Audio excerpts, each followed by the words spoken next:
Okay, good morning, everyone. Welcome to Finance and Corporate Services Committee. It's 11 o'clock, and we'll get underway. We have some very important items here today. We'll begin with the consent items. Can I get a mover for the consent items? Moved by Councillor Ioannidis. 1 second.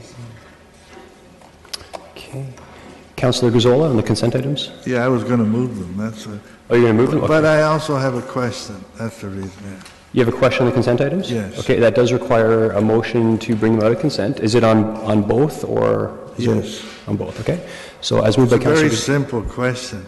Sorry? It's a very simple question. Very simple question. question. Go ahead, have your vote. Yeah. Okay. I just wanted to know, we do receive details when we're dealing with tax write-offs, and I wondered if it were not possible to get details with these two write-offs, a little more details. Okay. I thought... Sometimes councillors recognize a name or something that they feel maybe shouldn't be on the list. So. Right. Okay. Looking to staff to respond.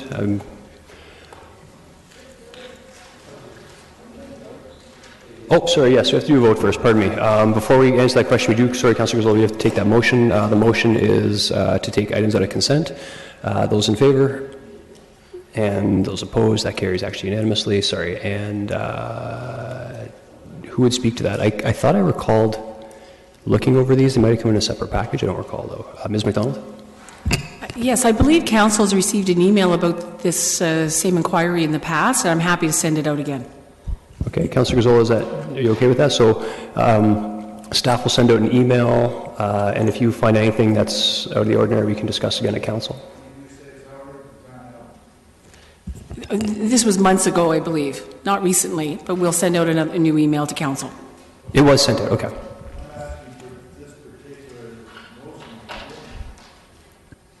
Sorry, can you repeat that? Pardon me. Okay, go ahead. Yeah, I'm asking for information relating to these two items that we're dealing with today.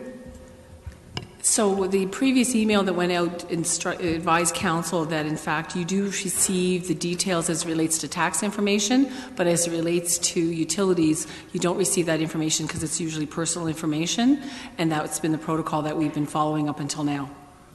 Well, the tax information is personal also. What is the difference? But under the Municipal Act, there's an expectation. Pardon? Under the Municipal Act, there's an expectation that Council actually be aware of what those matters are as it relates to taxes. Okay, does the Municipal Act say that we cannot receive this information for these? It's all part of our city business. We're in more than the business of taxation. So the utility business is considered under freedom of information as being personal to the individual. So up until now, the practice has been not to provide that to Council. So it's not a law, it's just a practice that we've followed here. I thought in the past we had seen that information. Transparency. I'm not asking that it be issued publicly, but as members of the Board of Directors, I think we have a right to see that. Okay, I think a little more information would be useful. If you could just follow up with a quick email on the rationale for that, we'll appreciate it. Okay. Thank you. Councillor Fernandez? Yeah, just an understanding on the utility accounts. What percentage do we actually collect? Once it goes to a collection agency, what percentage do we collect? Is it 50%? Do we track that at all? Ms. McDonald? I'll have to follow up with staff and finance and get back to you with that information. Okay, I appreciate that. Thank you. Yeah, my guess would be much less than 50%, but okay. So the two consent items had been moved by Councillor Ioannidis. Those in favor? And that carries unanimously. We'll get right into... Vote, Mr. Etherington. We'll get right into item number 3, discussion item. Thank you. We have Ms. Mary Jan Patterson.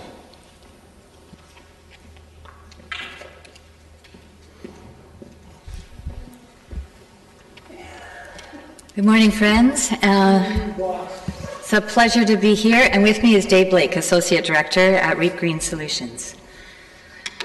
And we are really pleased, Chair Davey, Mayor Barry, councillors, staff, and visitors to present to you our report to the community for 2017.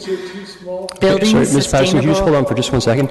Excuse me, sir, if you'd like to register as a delegate, if you'd like to register as a delegation for any particular item, you can speak to the clerk, but until then, I would ask that you please be quiet when other people are speaking. Thank you. Sorry, Ms. Patterson, please continue. And our theme is Building Sustainable Lives Together, and I hope you'll know why as you read the stories within it and hear from us today. Reap Green Solutions is an environmental charity. We help people live sustainably. 4 simple goals guide our work. Show people how to live sustainably with our home evaluations, our Reap House, and our workshops. More and more we are doing, as you see on the front cover of the report where you see a work party in process, helping people get things in the ground or installed in the house. Connecting is part of belonging and part of building lives together, helping neighbors support and learn from each other. And building support is one way we resource this work through donations and volunteer opportunities. Our revenue is a combination of grants, fee-for-service, and donations. And underlying all of that is the essential foundation of you or our core funders. Without the core funding that you provide, none of this in the report would exist. So we want to say a very big thank you to you, City of Kitchener councillors, for supporting environmental action in your community. Reap Green Solutions co-leads our climate action plan with Sustainable Waterloo Region, and we've just done a midterm inventory. We're at 5.2% towards our goal of 6%, and we see one thing coming out very strongly in this progress report, and that is that transportation now makes up 49% of our emissions in Waterloo Region. So that is significant. We want to thank you for your support of climate action and let you know that you'll be seeing a long-term target, a proposed target, and some options coming to you in the spring. We've been consulting over the last time period about that over the summer and the fall, and we're going to bring to you the recommendations we've heard in the community. Emissions from waste are part of our local carbon footprint, and this year REAP held our 2nd annual Zero Waste Challenge. Did anybody here participate in the Zero Waste Challenge? Excellent. That's great to see, Councillor Fernandez. It was a lot of fun. We had 89 people and 25 pets participating this year. And I guess I could say that I really believe in something when I'm willing to let a photo of me in my pajamas be part of our marketing campaign, as you see up there. The Rain Smart Neighborhoods project is something we would love to tell you more about if we had more time. It is only in Kitchener, only in 2 neighborhoods for 3 years, working with residents to manage rain where it falls. It's funded by Trillium, and it's a great example of leveraging city resources, providing a $6 return for every $1 invested by the City of Kitchener. So far, there's over 50 homeowner-led projects underway or completed, from soakaways to rain gardens. And on the front cover, you see a work party underway to implement one of those. It's a great example also of Show, Do, Connect. The opportunity for homeowners in the City of Kitchener to receive incentives funded by the province continues to drive action. Of the 220 homes that completed renovations in the 12-month reporting period, 47 were in Kitchener, saving more than 60 tons of emissions. But spending $350,000 here locally in renovations, so keeping that funding here in the city. Those numbers are increasing in Kitchener. So in the first 7 months since the end of our fiscal year, 70 homes have now actually completed, an additional 70 homes now completed renovations. The challenge for residents in the City of Kitchener is that these incentives are expected to end at some point in time in 2018 from when the funding from the province has been spent. We will continue to promote these incentives, and we ask for your support in getting the message out and engaging with the province as we look towards the future for Kitchener. The REAP House for Sustainable Living is the hub of our work in the heart of Kitchener through workshops, tours, and events. In 2017, as a couple of examples, we had an electric vehicle cruise night, and we also had a workshop on Not Your Grandfather's Heat Pump. We'll continue to have workshops at the REAP House at least twice a month, and they are funded in part through donations of participants. But the REAP House remains largely unfunded directly. Our next workshops are Make Your Own Wrapping Paper and Cards Sustainably on December the 9th, and a REAP House Christmas on December the 13th. When we look ahead, here are 3 examples of program development that we are pursuing. Curriculum-connected education for grades 5 to 8 in the area of science and technology. We're looking to create a program for an underserved community, people who live in multi-unit residential buildings looking to collect their organic waste. And we're also looking for opportunities to depave paradise, sort of an anti-Joni Mitchell kind of song. Places where schools, churches, and businesses would like to remove asphalt and replace it with green space or a garden. So how can you help? A lot of what we do is enabled by the core funding that we receive annually. It enables us to develop new programs for the residents of Kitchener, to promote the inclusion of the residents of Kitchener in provincially funded programs, and to have capacity to find funding and bring programs to this community, such as Kitchener's Rain Start neighborhood, which, as Mary Jane had stated, provides a 6-to-1 return on the city's investment.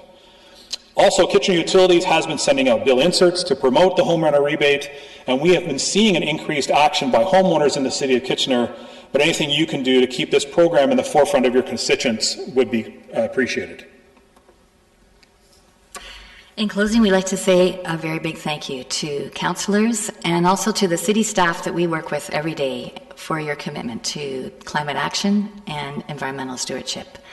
And I would like to invite you all to the Reap House. Could I ask who here has been to the Reap House? That's great. Well, I would love to show you the new things and others your first glimpse of the Reap House, so I'll follow up with you on that. Thank you. Okay, very good. Thank you for your presentation. We actually have 7 people in the queue to ask questions, so if you need a drink of water or something, that's not Councillor Haines. Thank you, Chair Davey. Thanks for your presentation, and again, all the great work you guys do, your organization. It's really a great testament to this community and how we're trying to get green and help our environment. So my one question is basically just dealing with these rebates that I'm seeing here that's in partnership with Union Gas. So how does an individual collect these rebates? Like, because I'm looking here at the smart thermostat. Does someone have to go and get an audit to get a smart thermostat, or? That's a good question. Well, so specifically, the way the incentive program works is that there are a requirement to make more than one change. Things such as the smart thermostats, there are other avenues for people to actually receive those through other provincial or ISO funded programs. The way this program works is you get your evaluation, it sets the roadmap as far as changes you need to make, and then you need to make a couple of changes out of the 2 areas, and then a part of that you would get essentially a flyer for the thermostat in order for you to get the $100 off as part of that process. Okay. Oh, that's all good. Okay, too bad the program wasn't extended longer, but thanks to them anyways, and thanks to you. Okay, thank you. Thank you. Councillor Fernandez? Yes, thanks, Mary Jane, and I always want to call you Patrick. Sorry. I don't know why. Thanks for bringing in some good news, and when it's appropriate, I'd like to move the motion. Very good. But I do have a couple of questions. So you were talking about the rain gardens and how you have 2 neighborhoods that are presently actively involved in that. How do you think we can spread the word on that? Because I know that it fits very well with our stormwater implementation plan and the way that our engineering staff want to get more people to absorb ways to absorb the rain instead of it rushing off the rooftops and the driveways. So yeah, just some advice or some suggestions on that? Sure. Well, one of the things we've been able to do is get funding from Trillium that allows us to offer an incentive program in those 2 neighborhoods. And we're working with the city to study the results of that. How is it working? What is needed? We're seeing, for example, that a lot more support from a rain coach is needed than we anticipated. We thought there might be 1 visit, and we're seeing people who are asking for 2 or 3 conversations that help them along the process of implementing these kinds of things. So we're going to be able to feed that information back to the city, and then a couple ways. The city could hire REAP. The city and REAP could apply for further funding. The FCM, for example, might be an opportunity to apply for funding to go more broadly, based on the results of this pilot in the two communities. Okay. So you're seeing that people are interested, but it requires, as you say, a coach to help people work through the process, because it's not just as simple as, pulling up sod and maybe laying down a couple layers of gravel and letting plants grow, is it? That's right. And one thing that's interesting to us is that there's more do-it-yourselfers than we anticipated. So I think people are appreciating the incentive and then wanting to do as much of the rest themselves. They're using it for the materials and maybe the design. Okay, I think it is important for us to partner with you guys. I think you definitely have the expertise around the rain gardens. I mean, and because you are so often in people's homes and they're on their properties, I think you probably see things that we may not see, and ways of helping people to be more energy efficient, both with their water and their heat. The other, I thought it was very interesting that you said you had an electric car cruise night. Can you elaborate a little bit more on that? Yeah, this was great. It was in the Schneider House parking lot. We had 20 different electric vehicles, from this kind of Tesla down to the Bolt, Leaf. All of the different ones were there. And so a lot of owners and then a lot of people who wanted to check them out. They were all there with the doors open and people could sit inside and have a look. There was an electric motorcycle. Very interesting. So there was a lot of interest in people bringing their children too. I think kids were part of the impetus for parents to come. That's great fun for them to people were allowing other people to get into their cars and see how they worked. And have you seen, and this may not be an appropriate question for you, so just say so if it isn't, have you seen, or do you help encourage land developers of commercial businesses to install electric charging stations?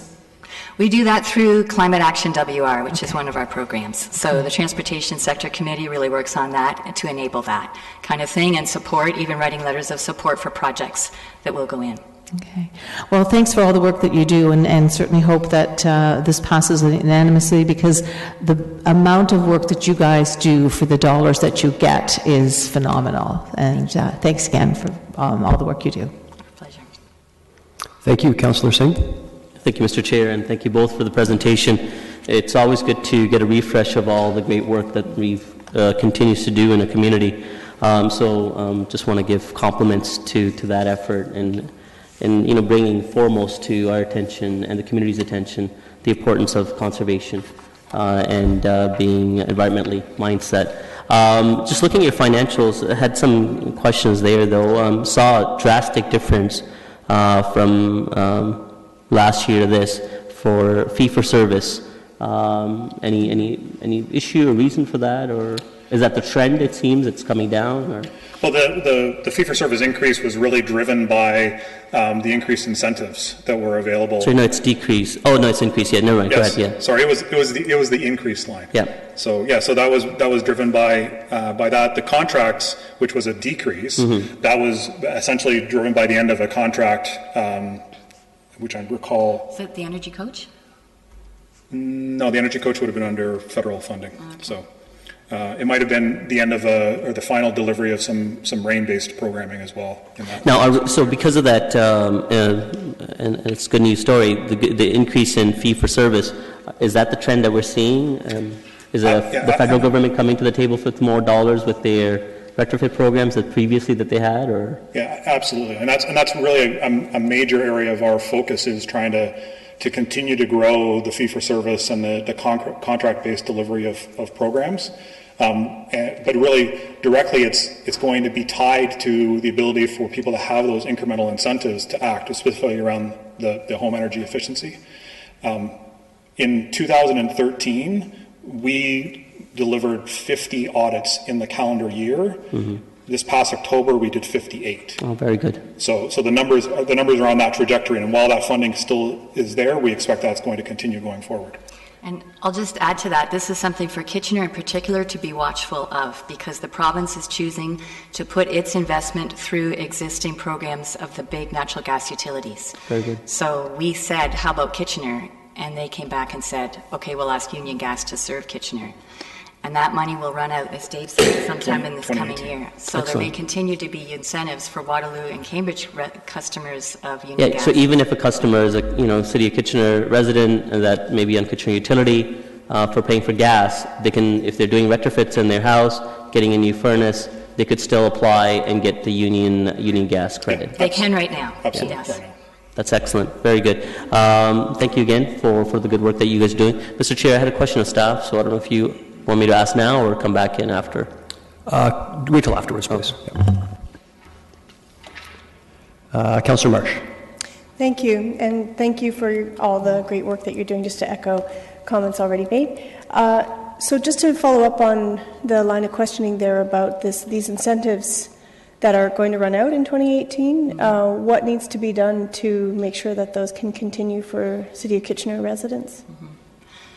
We're going to be as loud a voice as we can. Every budget consultation, we ask it to be available for all fuels, all types of homes. And I think we'd like to invite the city to join us in advocacy for this with the province. I've met with Diane Vernile on several occasions about it, and have met with the Energy Minister, brought it up to the Energy Minister also. So we'll keep advocating and keep the city posted through the right avenue to do that. Yeah, that sounds good, and then we can loop in with our Kitchen Utilities leadership. Yeah, I'm looking forward to meeting the new director and having a chance to sit down and talk about it too. Okay, super. So as one of the, I represent one of the two neighborhoods that was lucky enough to be a part of the Rain Smart program, and I've had so many positive comments about, what a great program it is. So thank you for that, and we'll continue to spread the word, because I know that there's still yet more. Yes, one more year left in the program from this spring onward. So perfect. And thank you for the challenge to do the Zero Waste Challenge. Our family has not yet signed up, but I'll keep working on my family to. It has to be a group effort, not just me by myself. And but considering the fact that the community's priorities really have spoken loud and clear over the years, that environmental initiatives to become more sustainable are super important to Kitchener residents, I am happy to wholeheartedly support this motion. Thank you. Thank you. Councillor Yaneski. Thank you very much for your presentation, and I'm prepared to support your request for the funding, which I think goes to a very worthy cause that you're involved with. I have a question. Before I ask the question, I also was curious, because I'm involved with cruise nights as well. And the cruise vehicles that you had, these would be all modern vehicles, basically brand new. Is that basically the way they came, or were they converted from older ones? I think I understood your question. There's a little bit of a blurring coming through for me here. But there was one BMW that was retrofitted from the 60s or 50s. Were you asking if there were any retrofitted vehicles in addition? Yeah. I assume most of them were brand new that have come on the market, but I'm just wondering whether they took an older car and retrofitted it some way. There was one battery-filled, really interesting-looking BMW that was about 40 years old, I think, or 50 or maybe older, that was fascinating to everybody there. The whole back hatch part was full of battery.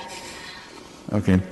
On your financial report, I'm a little confused when I look at the statistics, and then I look at this is on page 3-20 of our reports, and on the bottom left corner, you've got the revenue sources broken down in percentages. And so you've got foundations, federal funding, provincial, and then local. And of course, local's at 23%. And yet, I'm confused when I look at the top of the chart, and there's a revenue of all four groups of 290,000 plus in terms of the dollars that you received. Yet you're getting 30,000 from the city. Is that correct? From the City of Kitchener, yes. Yes. Okay.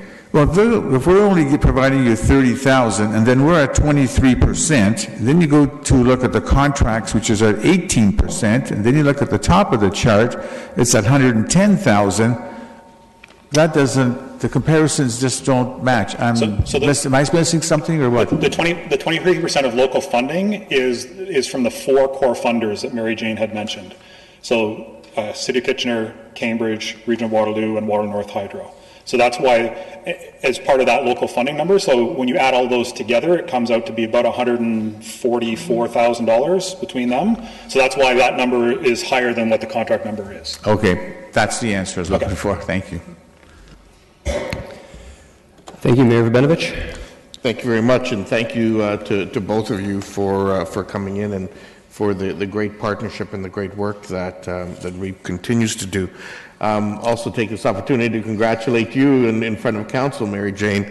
For those of you who don't know, Mary Jane received one of 4 community awards that were presented by the University of Waterloo on Saturday night at their 60th anniversary celebration. And in fact, all 4 had an affiliation with Kitchener, which was, I have to kind of say, the Mayor of Waterloo noted it as Waterloo South to me. I said, well, we'll call it Kitchener, thank you very much. But I just wanted to follow up with one question, and that was the program that we're doing, that Kitchener Utilities is doing in conjunction with you and Union Gas. Did you say it was continuing beyond this year, or it ends on December the 31st? No, it's continuing into 2018. It's a bit of a complicated program. So the charts, the piece of paper you have there in front of you says it ends the end of this year. What ends the end of this year is the electrical component. Gotcha. So in order to us to have to sort of, rather than creating 19 different flyers that some expire here and some expire there, we chose this approach. So those ones will expire. Those were funded directly by the IESO. So they will expire at the end of this year. There's still a possibility they may extend, but the other funding, which was from the province and Union Gas, was a 3-year commitment starting in 2016. So 2016, 2017, 2018. That's why we're looking to 2018 for that funding. Super, fantastic. Thank you. And I will be supporting the motion that Councillor Fernandez has indicated that she'll move later on. So thank you. Very good. Thank you, Councillor Gazzola. Thank you. I'm trying to understand. We're spending almost $500,000 on that program that you say that we get a return of 6 to 1. Can you just tell me a little bit, how does that benefit? Who benefits from that $500,000? That's the Trillium program, and a good part of that, I think about 60,000, is incentives for residents in that area to put in soak-away pits, rain gardens, and this is the kind of thing that really benefits from a neighborhood approach, because people see front yards of their neighbors, and we know from the city's own stormwater master plan that neighbors talk to neighbors about what they've done in their front yard or their backyard. And so this neighborhood approach is something new. We're kind of on the front lines in Canada on this, working with neighbors, talking to each other. We had a big first prize of $10,000 front yard makeover funded by Trillium for this, and that got everybody's attention. And now neighbors are looking at those transformed front yards and doing similar things in the backyards too. So some are demonstration projects that are intended to show people, and others are incentives for no matter whether it's the front or the backyard. And from that, we're putting together recommendations for the city for the rest of the neighborhoods, and we're also creating a framework that will be issued across Canada and shared with through our partners at the university for other municipalities to know how to take a neighborhood approach. So individuals have earned some $300,000 out of this. Individuals have? Yes, you say 60% of it. About $60,000 was for the incentives, and the rest of it is for the work involved over 3 years of working with these neighborhoods and for materials, supplies, etc. Okay, I'm not sure I totally understand, but I'll leave that. The $25,000 that the city gives, is that part of the $30,000, or is it over and above the $30,000? It's over and above it, and we talked to all 3 cities when we were making this application Kitchener was the only city in a position to make a 3-year commitment. So Waterloo and Cambridge were not able to participate in this and have asked about it before. So it's the only way to bring funding to our community if we can show some small amount of matching funding. Okay, so the full amount of $500,000 is being spent in Kitchener then? That's correct. Yeah. Do you get it? I notice a number of your board are from the universities. Mm-hmm. Do you get any funding from the universities? We don't get direct funding. We do get support for co-op positions. We've had a couple co-op positions this past year that the Faculty of Environment covered the cost of. The board members provide tremendous support through their time, which is given on behalf of the university and then their own time in addition. And then we have an awful lot of back and forth. We have about 13 students who are doing a project this year, are getting academic credit this year for volunteering with us. So they're writing blogs, they're planning our events like the cruise night, they're bolstering our website, they're the street team out there for climate action. So we get a lot of capacity from the university. Okay. You have not provided us with any actual information, financial information for this year. Is that not available? You're on a fiscal year, but it's more than 2/3 completed. Is there any financial information? And the second part of this, you haven't really provided us with a 2018 budget to see how it all fits together. Is it possible to get that? Do you want to take this? I'll answer that. We can provide you a budget for the year to date if you would like, status of where we're at, and we will be bringing a draft budget to our board in January, and it'll be approved in March for the beginning of our fiscal year in April 1st. So we're not there yet for the budget for next year. So what we've given you is the most recent audited information that we have. Shouldn't you be providing that for us? We're discussing our 2018 budget. Should we not have your budget also with us? It may not have been approved by the board, but it would be what's being taken to the board. Yeah, the timing of the presentation here is just of your budget process is a little out of whack with our budget process. Okay, I'll final question. Why are you on a fiscal year as opposed to a calendar year?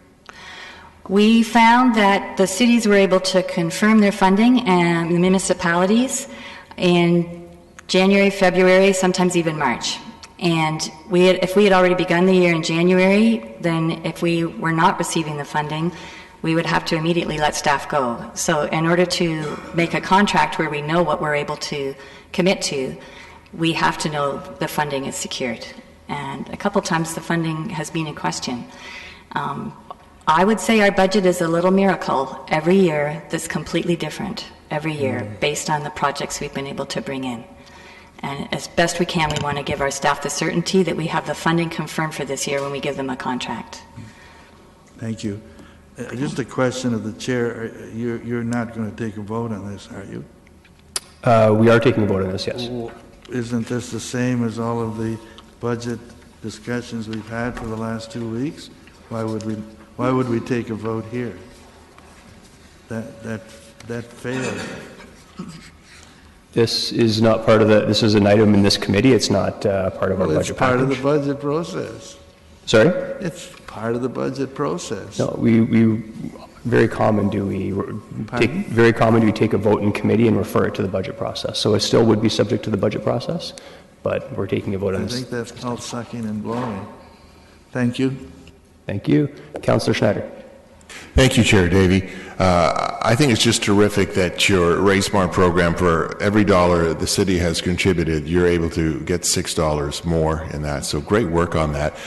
Just out of my own personal interest, after a citizen has a home audit done, do you have any kind of ballpark range of savings that they might expect to have once that's completed? And I know there's some great environmental benefits as well, but for their investment, what might they see in return? It's one of those your mileage may vary kind of answers. It really kind of depends on what the homeowner is doing. what we have been seeing is from an energy savings perspective, or modeled savings, somewhere in the 20 to 25% range is what we're seeing. But it will depend, if you're going from a mid-efficiency furnace to a high-efficiency furnace and insulating your basement, your numbers are going to be a lot higher. If you're going from a low-high to a high furnace and replacing a bunch of windows, your number is going to likely be lower than that, right? So it does vary, but that's the numbers that we've been seeing is in sort of the 20 to 25% range. Great, thank you. Okay, thanks again. Thank you kindly for coming in. I will also offer my support for this, no question. Thank you kindly. And we do have a couple questions of staff. Councillor Singh. Still there, if you don't mind, if I just ask a clarification from them. And then I'm going to follow up with staff. If we all were to look at page 3 of the booklet that you provided, it just shows from 2016 April to March 2017, 220 homes completed energy upgrades, 1.9 million spent locally, 787 conversation with homeowners, 290 wet challenge home visits. That's phenomenal. This is my perspective anyways. We have our stormwater utility. We have a grant program through that utility that incentivizes or works with homeowners to do efforts on their own property, and then they can reap benefits by, no pun intended, to offset some of the costs that they have to pay for the utility. But again, we struggle with that program. We have for many years since its inception, and I think that's partly because of aspect of marketing or getting that information out there to the public.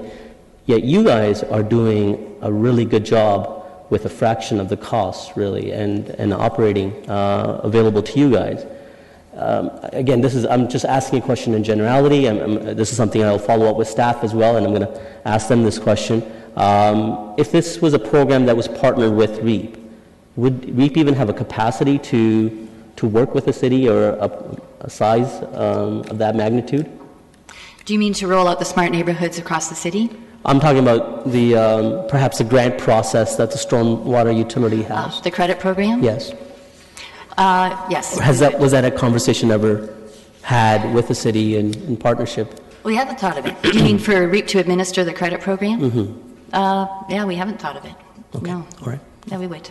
Well, anyways, just reflection on page 3. You guys are doing a wonderful job. So I'll ask my question of staff. My first is, I'll focus on my initial question that I had, looking at the financials of what City of Kitchener pays. I'm assuming that's capital or current from our tax base. Is that correct? Sorry? The 30,000 that we pay. The 30,000? That we fund REAP. That's paid out of our tax base? Just want to confirm that. I believe it's from Environmental Committee, but who would like to...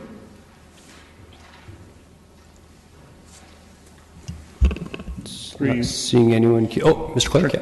Through you, Chair. This has been budgeted through the Legislative Services budget for $30,000 with the additional $450 to be covered by the tax base. So, and follow that? Legislative Services budget and the additional $450 coming from tax base. Legislative services, but that's funded through the tax base. So ultimately, 30,000 comes from the tax base. Yes. That was my question. Have we considered ultimately funding it through our Kitchener Utilities enterprise? And the reason why I'm asking is obviously with the cap and trade program that we have, and part of that program, I think again, the details are still not certain yet, but I think there's a provision where the local municipality or group can do work and offset some of those costs, where I see this direct translation of this funding that goes to an organization like REAP would very much impact our carbon footprint. Has there been a link considered? Excuse me. Ms. Fletcher?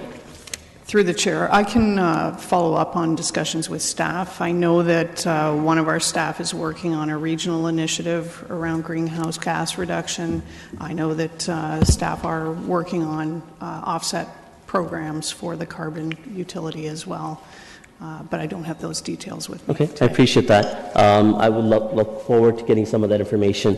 And as part of that, so again, would there be any issue if the funding were to come from Kitchener Utilities?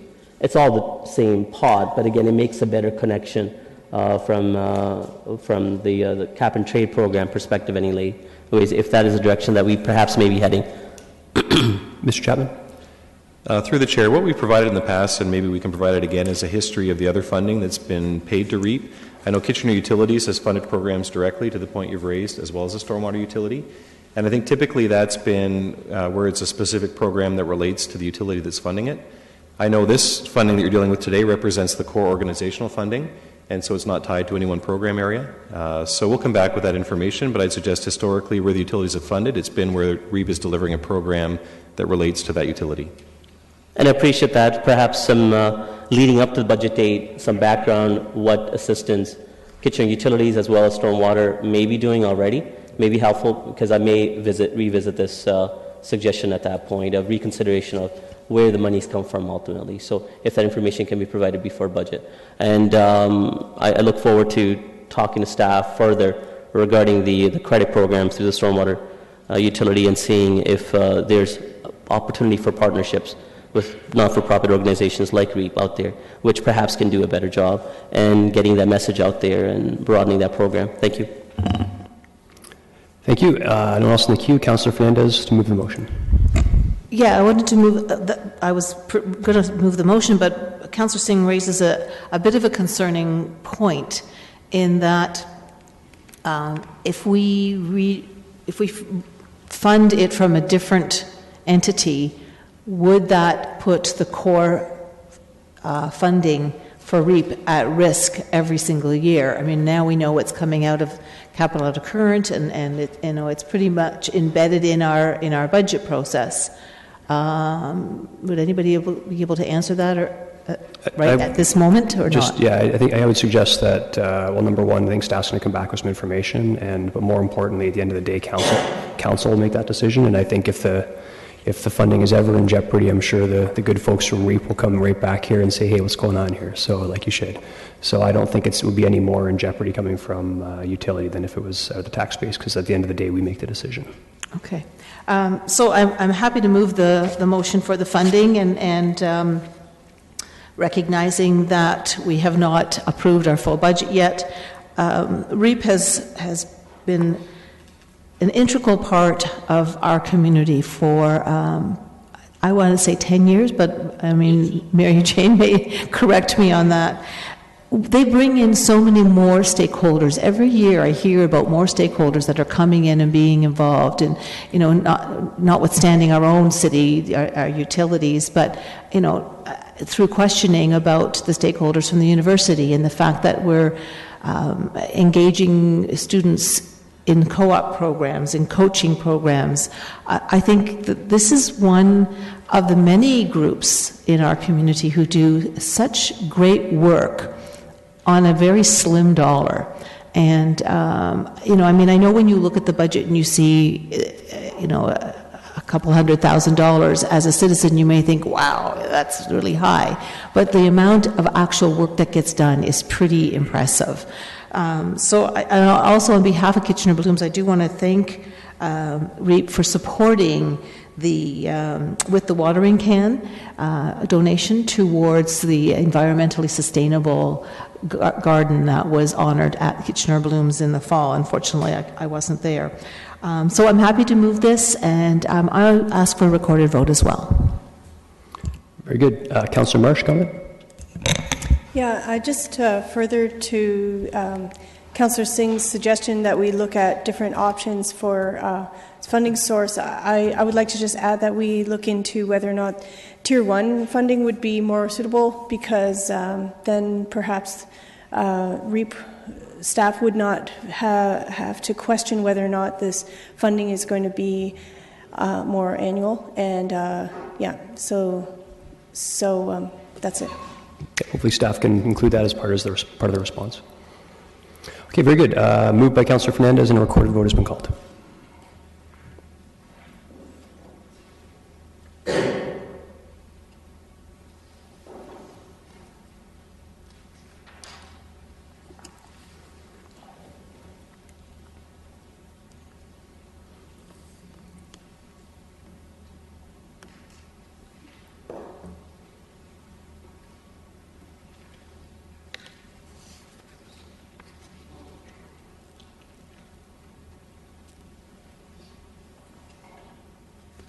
And that's carried unanimously. Very good. Thank you. Okay, we will move on to item number 4, just a minor thing, just all of the strategic actions that we're working on at the City of Kitchener at the moment. For presentation, Ms. Major.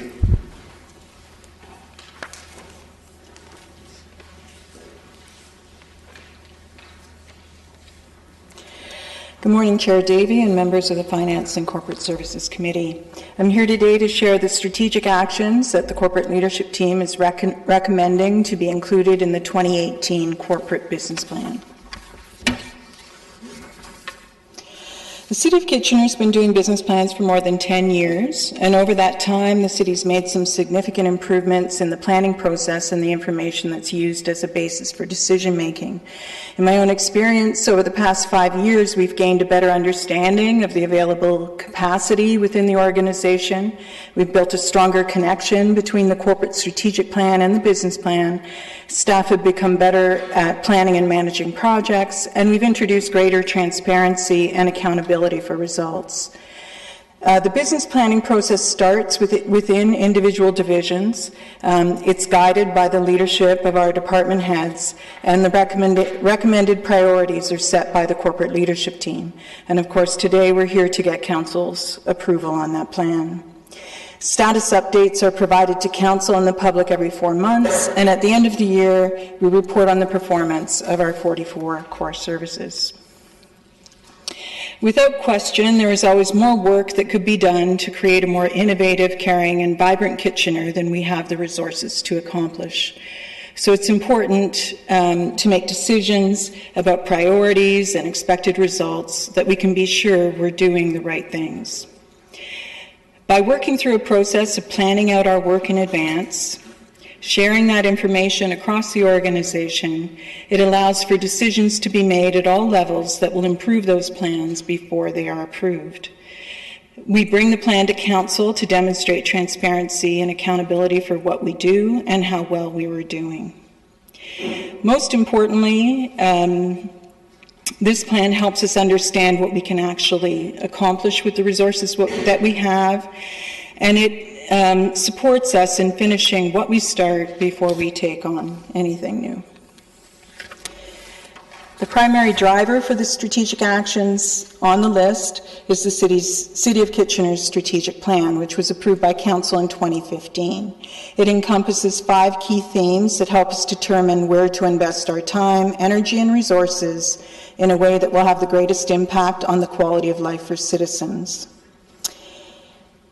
The strategic actions that you approve today represent the City's commitment to put those priorities into action. 2018 is the last year of this 4-year term of Council, and the process of renewing the strategic plan to guide the next term of Council will begin next spring with a community survey. The primary focus for the organization and the business plan and the top priority for City staff is the day-to-day provision of valued services for our community. Overall, 94% of staff time is dedicated to the ongoing operation and management of these services, including everything from cemeteries, engineering, and accounting, and many more. So resources are scarce for strategic actions, with only 6% capacity across the organization, and not all divisions have staff resources that they can dedicate for projects. At the beginning of this term of Council, staff consulted with Council to identify priorities for action, and as a result of that process, 25 new projects were added to the business plan, and to date, 65% of those have been completed, and another 25% are in progress. And it's expected that by the end of this year, 80% of the projects that were planned to be completed by the end of this year will be complete. So December marks the 3/4 point in this term of Council, and to date the organization has made good progress on all 5 strategic priorities on the plan, with more than 100 projects completed by the end of this year. The list is too long for me to mention all of those accomplishments, but some of the most significant actions are listed in this summary as well as in the staff report that you have in front of you. Since this is the final year of this term of Council, the focus of the 2018 Strategic Action Plan is to follow through on initiatives that have already been started. Approximately half of the actions on this plan are carryover items from the 2017 plan and projects that have already been started. 45 projects will be started in 2018, including 29 new actions that have been added to the plan. Those actions are primarily focused on following through on strategies and commitments that have been made previously in this term of council, including Love My Hood, Make It Kitchener, asset management, customer service, as well as a number of service improvement initiatives. By the end of 2018, we expect to complete 144 strategic actions, with a number carrying over into the next term of council.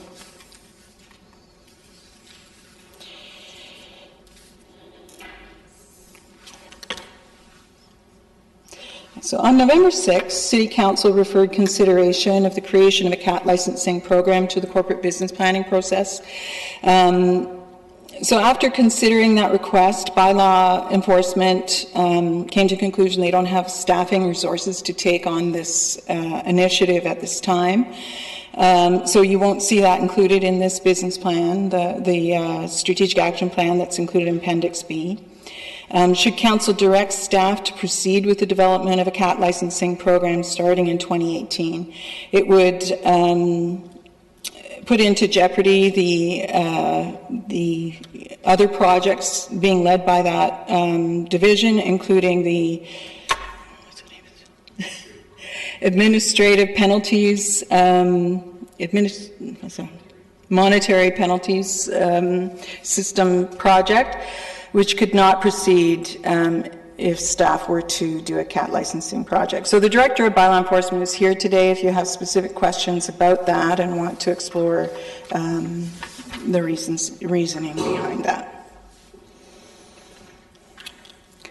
So if there's any questions, I'm just going to move to my seat, only because of my hearing disability. It's hard for me to hear when you ask me questions here, but your questions may be up for other people in the audience as well. So thank you very much.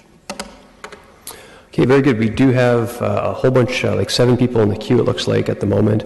Again, this is the 144 separate items, so I expect many members of committee will use their full 10 minutes. I would just encourage you to try and keep your questions succinct so you can get as many of those answers in as possible. Okay, beginning with Councillor Etherington. Through you, Mr. Chair, could I first off ask that we break out the CAT issue and that there be a separate vote on that issue, a recorded vote? Can I do that? Certainly, if, yes. And I have a couple of questions and comments on that particular issue, but we can deal with those as you go through. Very good. Did you want to bring a motion forward with respect to that? Yes, please. An alternate motion? Okay, just in the interest of sort of saving some time around the horseshoe here, do you want to table that now? Yes.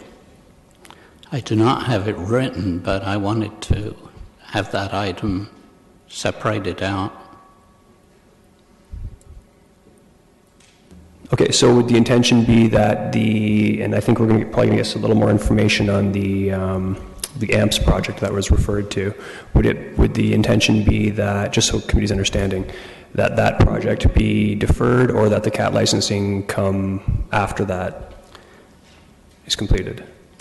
I'm in a difficult position here. I believe the CAT issue is not going to go anywhere. I just wanted to break it out as part of the discussion, break it out and treat it separately. Okay, if you want to, maybe if you want to think on it then and write it out, well, you're going to have plenty of time, I think, judging by the queue. Okay. And we'll come back to you, okay? Mayor Rabinovich. Thank you very much, Chair Davey. I have a few questions and then actually a couple motions for consideration.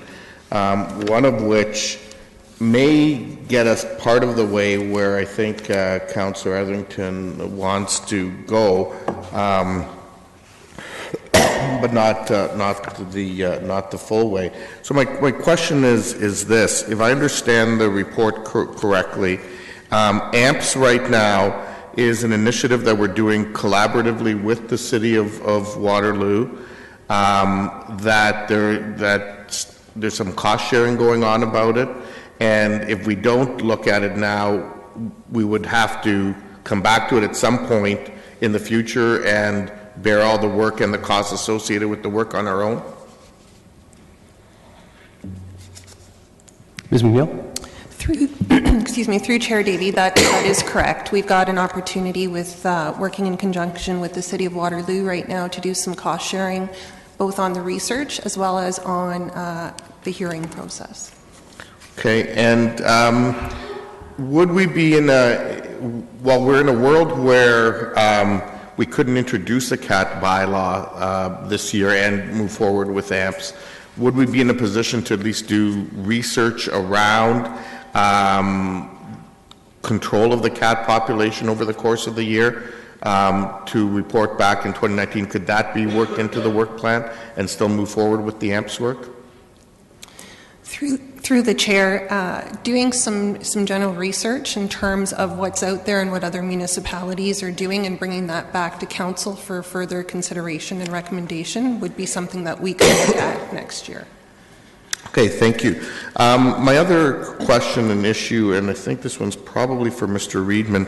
Mr. Reedman, one of the things that we tackled this year has been probably the top issue that Council and Mayor deal with, and it's the issue of speeding in our residential streets. And we've moved some steps forward in terms of dealing with some speed mitigation matters, both with infrastructure and without infrastructure in our wards, and we also did 40 kilometer an hour in school zones. Are we seeing some benefit from all of that? Mr. Reedman? Through the chair, we have seen some benefit. I don't have the data with me today. There are sometimes challenges when we set a speed limit and the road is designed for a certain speed. We don't always get compliance, but I guess I'll leave it out there for now and see if there's any other questions. Okay, I guess where I'm going with it, and the question I wanted to ask was really just from a research point of view. Lately, we've been seeing more and more cities on residential streets, and I'm not talking now arterials and collectors and so on, but on residential streets, actually lowering the speed limit to 40 kilometers. I've seen it in Toronto, I've seen it in Ottawa, and so on. Is this something that we could potentially look at from a research point of view over the coming year to potentially have that information to then be able to consider it, that the next council could consider it in the work plan next year if that information was available? Through the chair, if we are looking purely from a research point of view, then yes, staff should be able to accommodate that request. If we're looking at implementation, then that would be a broader discussion. Okay, Mr. Clerk, I have two motions I'd like to, or Mr. Chair rather, but I guess Mr. Clerk, two motions I'd like to bring forward. Do you want me to do that right now? Please. We'll start with the CAT one, I guess.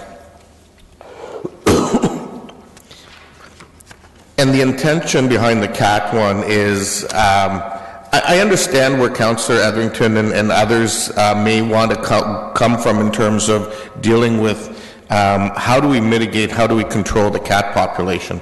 A number of us, including Councillor Etherington, participated in the tour at the Humane Society, and one of the questions I asked was, you've probably been hearing the debate that's been going on around licensing and so on. What, if we were going to tackle something, what would your best advice be? And in fact, the response was, first and foremost, the first thing I would consider and look at is the whole issue of microchipping. And so I think none of us really know the answers and the best way to go about it. And so what I'm suggesting here is, let's be up front, at least from my perspective. I'm not looking at this as a way of generating revenues. If that happens, fine.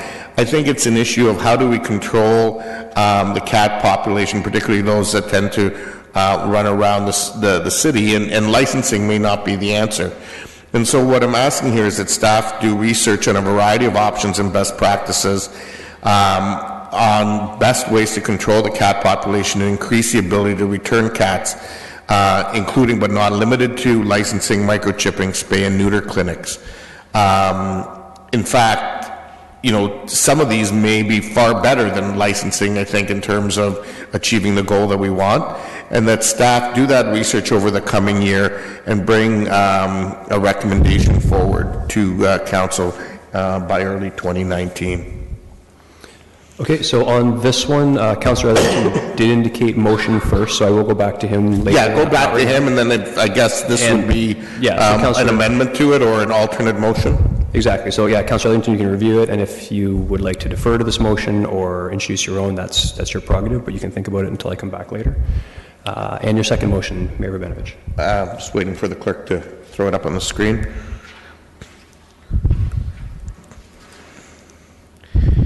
And the second one, and it basically, I mean, the whereases are the stuff I talked about earlier, that staff be requested to study best practices in other Ontario and other municipalities to reduce speeds on residential streets, in particular to look at a 40-kilometer speed limit, and further that they bring this report back in early 2019 to have next steps considered as part of the 2019 work plan. 2019 work plan. Sorry? Sorry, can you repeat that last part? For the 2019 work? 2019 work plan, yes. Sorry?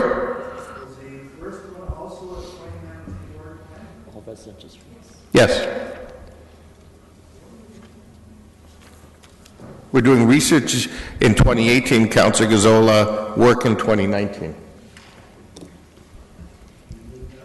Okay, let's leave this, I guess we can, leave this one up for now. So that concludes Mayor Rabinovich. We still have 5 people in queue. Councillor Galloway-Seelock. Just a couple questions. My first one is with regards to the Leisure Facilities Master Plan. Seeing that its aim is for 2019, is there any capacity to do it in 2018? And if not, what work could potentially be swapped with that, or what would be? Okay, sorry, and I did mean to indicate earlier if whenever everyone's asking a question about a specific item, if you could reference the page that you're on, just so we know. I'm just on page 4-15. 4-15. Mr. May. 4-15. Yeah, I don't know the exact number on the other. As well, 15, page 15. The Leisure Facilities Master Plan. Sorry, Mr. May. So through you, Chair Davey, my understanding is that a considerable amount of work will be done in 2018, but it will take until probably the early part of 2019 and that will also align with the DC update. Okay, and then my other question is with respect to on page 4-11 or 4-27 and 4-28 with regards to the business cases for the community centers. So I'm just trying to understand why the Mill Cortland Community Center expansion business case is planned before the Southwest End Community Center business case. Through you, Mr. Chair, because one major component is because we anticipate it'll be a much smaller body of work. Before we get into a detailed business case on the Mill Cortland expansion, we actually have to go out to the community and reconfirm whether or not they want an expansion. And so that's the work that will be done. My concern with the Southwest End, and the only reason I asked the question, I'm not trying to jump over Mill Cortland, but in the capital forecast, the Southwest comes before Mill Cortland.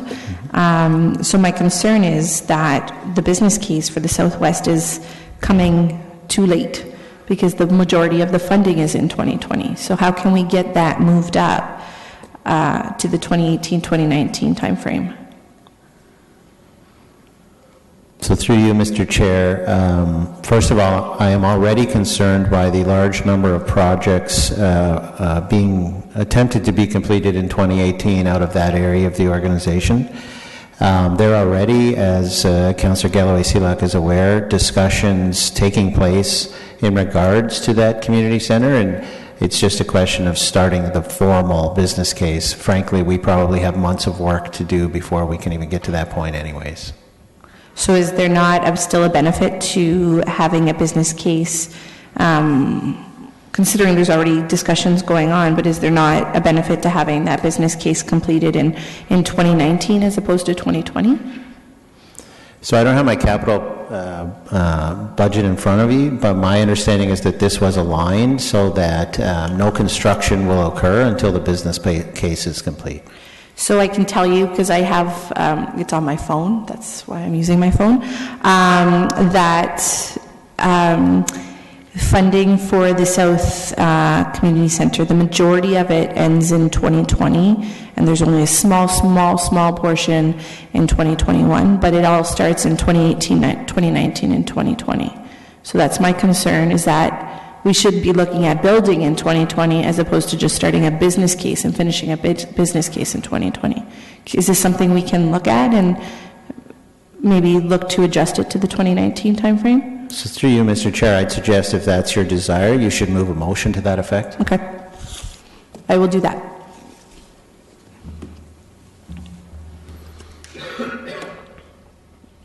Okay. So I'm just thinking on that. I'm not sure committee is aware of all the implications, so I'm not sure how you're going to word the motion, but we'll leave it till we deal with that one. Councillor Fernandez. Yes, thanks. So just more of a general question for Lori. I would expect that our strategic plan sets the stage for our business plan. Would that be correct? Ms. Major?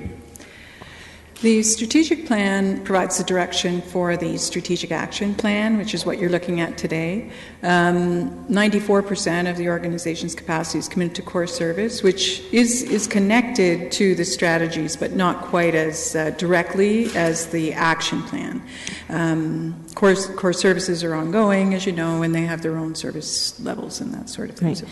And I guess that was one of the reasons why I was asking the question, because with 94% of our staff, of the work that our staff is doing is core services, I sometimes get concerned that as we add more new components and new asks to our business plan, and to our, that we get overwhelmed, and then our core services start to suffer because we don't know what the amount of work it's going to take our staff to take and to take them away from our core services. How do we balance that? Or does every department take a look at the core services and then the asks and say, I mean, I have a question, I have an ask as well, but I want to understand, I don't want to take away from our core services. Through you, Mr. Chair, that's an excellent question, and I appreciate your statement, because as I mentioned in the report, the delivery of quality, consistent core service to the community is the number one priority of the organization, and is often the reason that projects on the business plan get deferred, because the core service delivery is number one. And so if compromising core service is a consequence of moving forward on a project, we don't move forward on the project. And that's just sort of an understanding in the organization. When we do the plan, we do it keeping in mind the demands and expectations of running our core services before we commit to projects.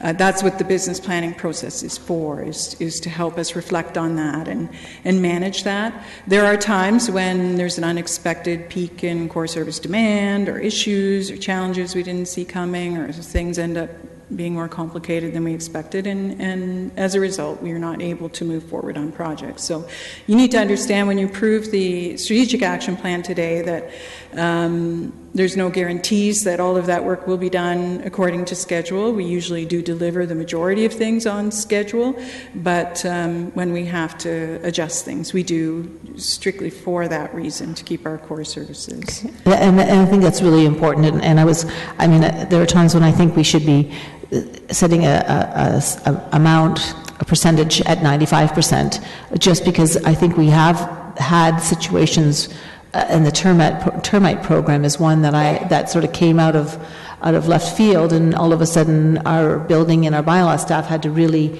scramble to get that program up and going.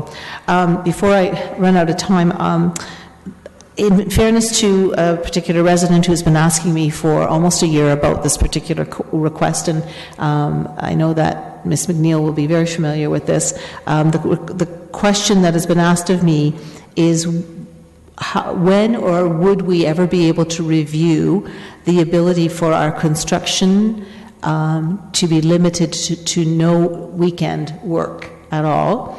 And this is, like I said, this is a question, is not necessarily something that I would support as adding to a work plan or action plan, but would we be able to have an understanding of what kind of work that would involve to make that kind of change? I know that some cities do have limitations on heavy construction vehicle work on the weekends. Ms. McNeil? Through the chair, in all fairness, I'm not sure what the extent of work would be on that. It is an older bylaw that I think would benefit from having a complete relook at it. I think we would have to do a lot of work with the industry. We would be impacting them huge if we all of a sudden didn't allow work to occur on Sundays when we have for many, many years. So I think there would be quite a bit of public consultation that would be required there, as well as some research. Okay. And just quickly before my time runs out, do we get a lot of complaints on the weekend about heavy construction work? I mean, I know that there are times when houses are just being sort of completed because it's getting close to the closing date. What level of complaints do we see? Through the chair, the number of complaints we receive are minimal. We do often receive questions as to whether it's permitted, but in terms of actual complaints about it, generally very minimal. Okay, great. I'll queue in for my rest. Thank you. Thank you. Thank you. Councillor Marsh. Thank you. I have a couple questions. First, just about the Your Kitchener, Your Say initiative that usually follows the community survey every 4 years. Will that still be taking place this year in 2018? Through you, Mr. Chair. The decision's been made to go ahead with the community survey, so what has in the past been Environics, and gauge to what extent the priorities in the community have shifted from what they are currently. As you can see from the strategic action plan, we still have a lot of work to do, even to follow through on the priorities that were set at the beginning of the last term of council.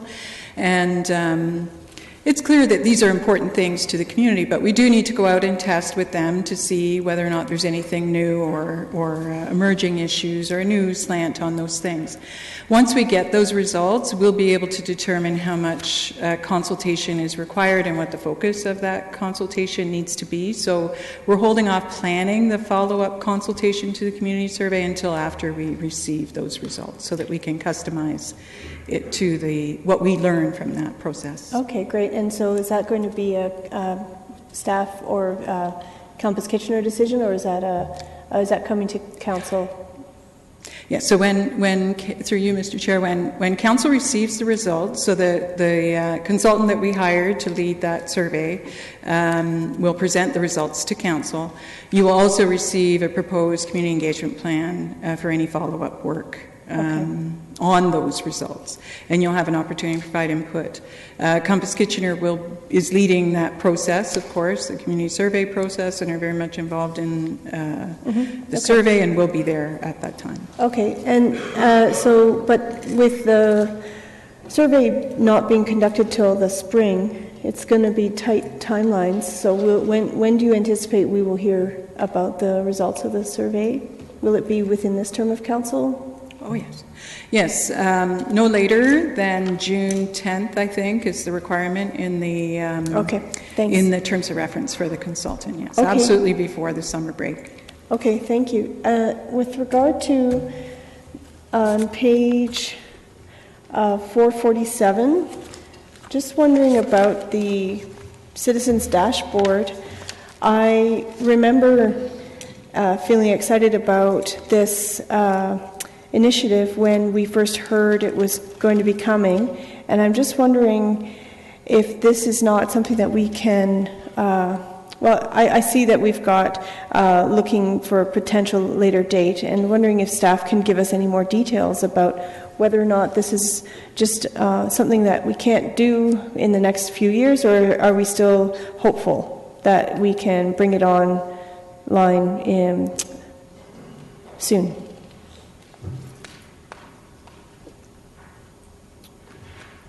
Okay, so who would speak to the Citizens Dashboard, page 4-47, right at the top of the sheet? Who's queued? Oh, Jana.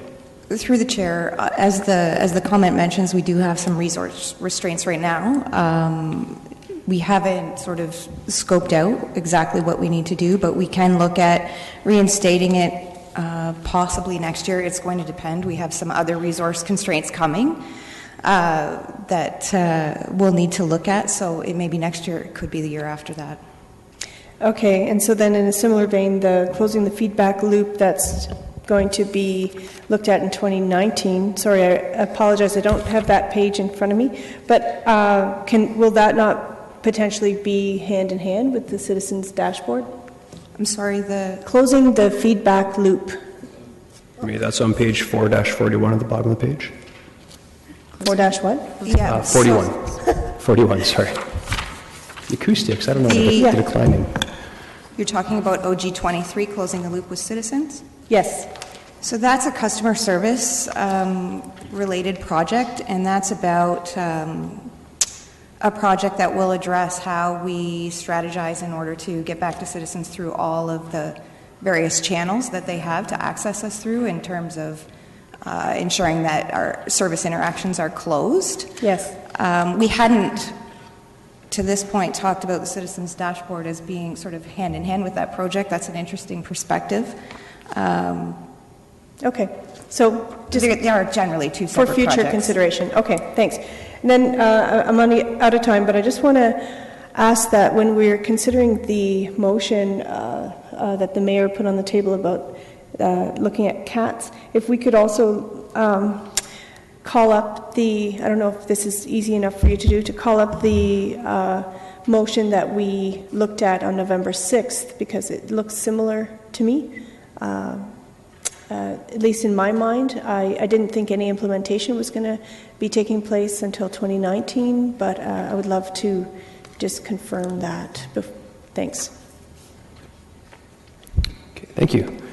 Councillor Gazzola. Yeah, if I can start quickly, could you just give me a quick explanation of the three things: strategic plan, strategic action plan, and business plan? Just quickly. Okay, I'll try to be quick. The strategic plan is the vision for the city, the long-term future of the city, and the priorities for the current term of council. And it usually is focused on the kind of change we want to see, or improvements, or issues we'd like to address, very specific to things that drive change in the organization. Okay, if I could just interrupt. So it's just a generalized thing. There are no points to it. It just covers, generally speaking, right? There are 26 strategies which give direction to how, but the priorities are fairly high level in general. So there are 26 strategies that go with our, they're not here? No, they're in the plan itself. Okay. Yeah. All right, so that we're not dealing with those 26. Here, under this strategic action plan, are all of these projects here that you have listed on several schedules. Sorry, the question, what are you asking me? No, the strategic action plan are all the ones that are listed in this report? Yes, the projects, the specific projects with timelines associated with them are the actions that we're taking to implement the broader priorities that are in the strategic plan. And the business plan? The business plan incorporates those action statements alongside our core services so that we have a holistic view of the work that's going on throughout the organization. And the strategic action plan only represents 6% of the staff time that it takes to deliver the business plan. Okay, I find it somewhat complex and complicated. You basically are the only staff person that works on this. Is it a full-time job for you? I don't mean to. Is it? I'm trying to find out how many FTEs that are dedicated to just administering this program. Okay, I am the manager of strategy and business planning, so it's my primary responsibility. It's not the only thing that I do, but it is a primary part of my job. And we also have another full-time person who supports me in managing the processes around the business plan. Okay, and you're still not online with this information. It's still something that comes out 4 times a year, right? When you say online, do you mean like real-time updates? Yes, yeah, no, we're not doing No, that. if I wanted to find out on a particular day how something's going, I can't. Yeah, okay, that's fine. Going to one of the schedules, I'm trying to get a grasp of where we're going, and you talked about 47 projects that we're carrying forward, and then another 45 new ones. So does that mean now we have 92 projects on the go? Is that what that means? That's correct, across the organization. Okay, and has it ever been contemplated assigning person hours to each one of those tasks? Because you make a very good point where it's 95% of our time is our day-to-day stuff. So you've only got 6% of our time. I'm just wondering how many person hours for those 90 would be involved for those 92 projects. Is that possible? We can do a rough estimate. We don't do a detailed accounting, but we can do an estimate based on the 6%. Yeah, I would be interested to see if you can and how easily that can be done. Now, the next question I have, of those 92 projects, is there a prioritization? How can I read a prioritization into those? Because if we want to fill in the cat business, where does it fit? So the corporate leadership team recommends the priorities. There are other things, of course, that we could do that are not priorities, so you're not seeing those on the recommended plan. You're only seeing the things that are considered priorities for 2018. But there are 92 of them. They can't all be of equal priority. Of those 92, which are the most important? I mean, to make a decision, if we're going to slip other ones in or out, we need to know where do they all stand, and where do the ones we want to slip in, where do they go? So that's not available at this point? And so it's okay if it isn't. The only way you could trade off one project for another is looking at the priorities within the division in which the work is being done, because you can't substitute resources in, let's say, the facilities management division for resources in the bylaw enforcement division. Okay, so you have to manage the capacity within the division. Yeah, so we have to really take those 92 priorities that we have and divide them into divisions, and then within those divisions, there needs to be some kind of a prioritization. That we don't do that, do we? We just throw out all 92 out there. We do divide them by divisions when we're doing the planning process. We give it to you, organized by strategic priorities, so you can see what we're intending to accomplish through the work. You're doing your job, but we don't have a prioritization. We have really 92 things on the plate, all of which are important. Okay, Councillor Zola, your time's expired, but maybe we can get some more clarification from staff on this. But the way I took it is that by staff bringing forward this body of work, they're saying they can accomplish, they don't need to prioritize them, they can accomplish all 92 of these within the timeframes that are here. So that doesn't necessarily need to be a prioritization because the expectation is they will all be completed by their timeline. So I would look to staff. Okay, if that's understood, Exactly. Everything's number one priority, essentially. Yeah. And you can queue back in, Councillor Gazzola, if you have more questions. Councillor Singh. Yes. Trying to do paperless this time around, and it's not as convenient as I thought it would be. So bear with me. My first question would be on page 4-39 for CS 41.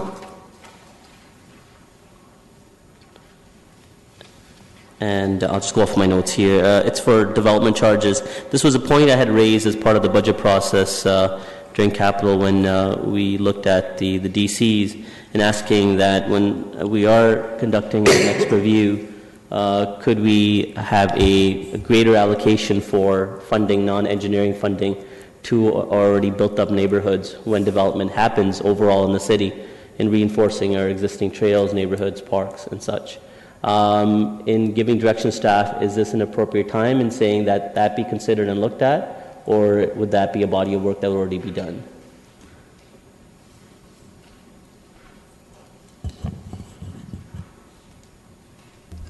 Mr. Chapman. Through the chair, that work will automatically be done as a part of the study. I think based on your comments, the point we'll take away is to make sure that when we're engaging council on the issue, we elevate that point and ensure that we engage council in the conversation around it. But as I mentioned, the calculation format is fairly prescribed. And so when we come back, we'll make sure that we speak to the issue and address it with council. I would appreciate it as such. So the next point is on 4-35, CS63. This is for regarding, I think, street lights of Internet of Things, or smart street light or LED street lights. As part of this program, as we're completing our conversion, and we're looking out there in private partnership with what can be done with the aspect of Internet of Things in improving city services. As the review, are we looking at data collection as well, and with this data collection and partnering with with outside groups and seeing how that data can be mined for, again, community benefit or for revenue purposes as well? And if that's not the case, does direction need to be given for staff to consider that? In terms of data collection, the LED streetlights, no one's queuing in, so I'm just trying to help, but they won't be, once implementation is in, there won't be any sensors collecting any information until we have a business case go through and install sensors for whatever it is it might be. But if you sounds like you're referring more to our open data, Mr. Chapman? Through the chair, that's the point I was going to make, is that yes, Councillor Singh, I think there is an appreciation that as we install sensors, we'll be gathering data, the use for which we may not even have a vision at that point, and so that will lead to conversations around whether or not to release it as open data to encourage others to come up with solutions, or whether there's commercial potential and something that could be sold. That said, currently our direction is towards open data, but the bottom line is, yes, this is very much on our minds and will be the topic of future conversation as we install sensors and start to gather data. Well, that's why I ask as such, because, sorry, I didn't have this in front of me before. I was just going off my notes, but now finally found the page online. So as it says, work with vendors to design the network, provision network connections, points, and to provision network security. And also as LED lights are deployed and narrowband network begins to take shape, IT will optimize the network and develop solid understanding of potential use. My focus is on the potential use. And again, I realize we don't have an understanding of what data collection can be, and depending on the sensor sets that we will have, but I would want us to approach it that way. So I'm not sure if staff would do it anyways, or again, additional guidance is required. No, we agree, and we share the same vision. Okay, perfect. The next thing is page 4-30, SE10, community-wide tree planting and donation program. And I have a question after that, and another one that's similar design. My focus is on the donation program. I'm glad we're looking at that and improving, I guess, engagement with the residents and lifting some of the red tape. I think that's what we had heard early on, that was maybe a barrier in the past. Through the donation program, will there be an opportunity for recognition, plaque, and incentivizing The only reason I ask is, again, residents sometimes feel that they do already enough with the taxes that they pay. This may encourage more participation with this program. Are we looking at that already?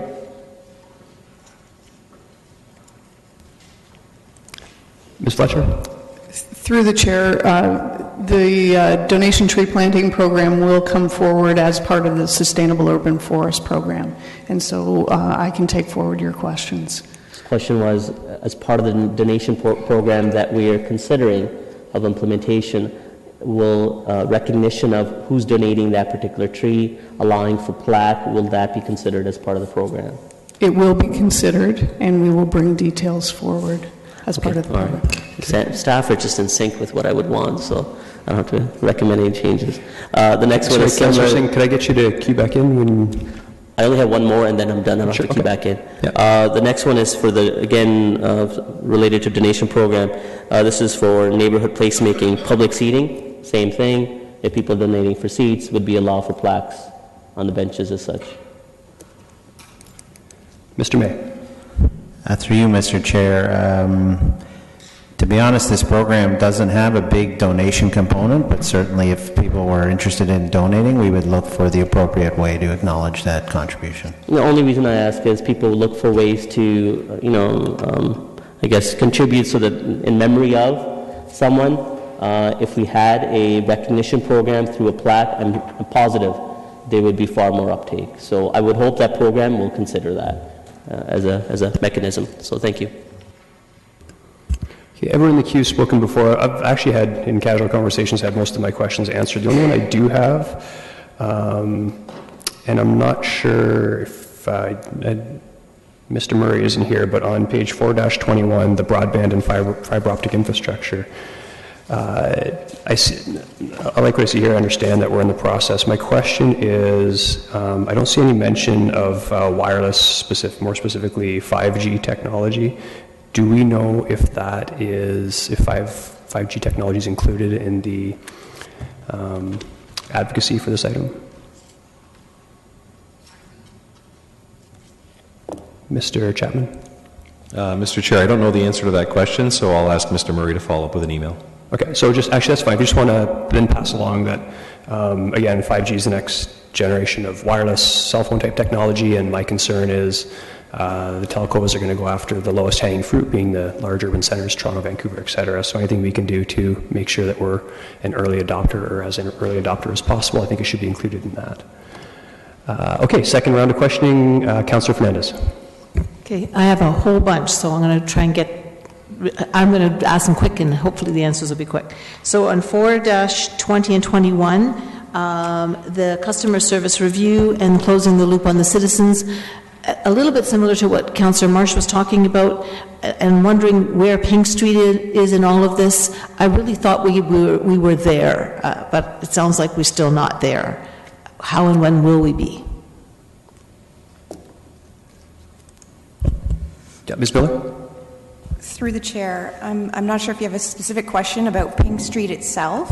Well, the whole concept of closing the loop with citizens and the customer service, this customer service review. I thought we'd been doing the review, and I thought we were there, and that we were starting now on the end portion, and that is closing the loop. And why aren't we there yet? So through the chair, we have not done the customer service review yet. It is actually starting in probably late January or early February. There'll be a significant staff engagement component, followed by a significant external engagement component with citizens. This is really to understand sort of the landscape of services now and what people's service experience with us is, so that we can determine where to improve things, what the challenges are, what the opportunities are, those kinds of things. Close the loop with citizens builds on that. It's really, as you know, we have a number of customer service channels that citizens are accessing us through: telephone, in-person, social media, corporate contact center. It's really to take a look at all of those channels and how or if we can close the loop better so that citizens understand when an interaction has been completed. A lot of the online work will happen naturally as we integrate CRM, and build out the online portal, but there's work to look at some of the other channels and how we make the experience for citizens consistent across the board. Okay, thank you. On page 4-25, complete streets policy. I guess one of we've been talking about complete streets for quite a while. Is there a change that's happening here? And I know that we have a policy for where we're putting sidewalks, but based on the amount of backlash we've been getting from citizens on sidewalks in some areas, is that being included in this complete street policy? Through the chair, so the complete streets policy is meant to link together everything. So things like even placement of seating in a road right of way all factor to complete streets. Construction activities and providing a sidewalk for people where sometimes we don't. So it's really setting an overarching strategy for everything and linking those existing policies together. So the intent is not to bring back individual policies that council has already approved, but this is meant to link together all of those things into one overall guidance document. Okay. 4-26, the Lower Dune Land Use Review. It's talking about here that that the master plan would be implemented by way of amendments to the official plan and zoning bylaw. The actual geography of the study area still needs to be determined.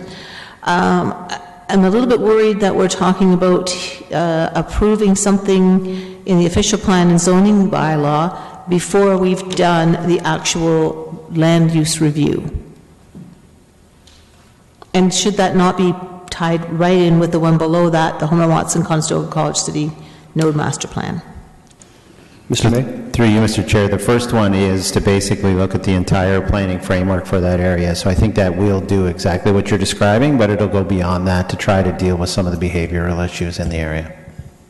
I'm sorry, I didn't hear the last part, Mr. Mayor. It'll go beyond just land use planning to deal with some of the behavioral issues in the area. Okay, is there any opportunity for us to move that up a wee bit? I mean, we're looking at 2018, 2019, right? Are we going to start something in 2018? Yes, it's identified to start in 2018 and be completed in 2019. Spring, summer? I can't speak to the specifics. The long-range planning team has a very long list of high-profile projects, but certainly I can follow up and get you an email. Okay, thank you. On page 4-31, the year-round maintenance of trails and pathways. Have we had an update yet from last year's work? And if so, when can we get? If not, when can we?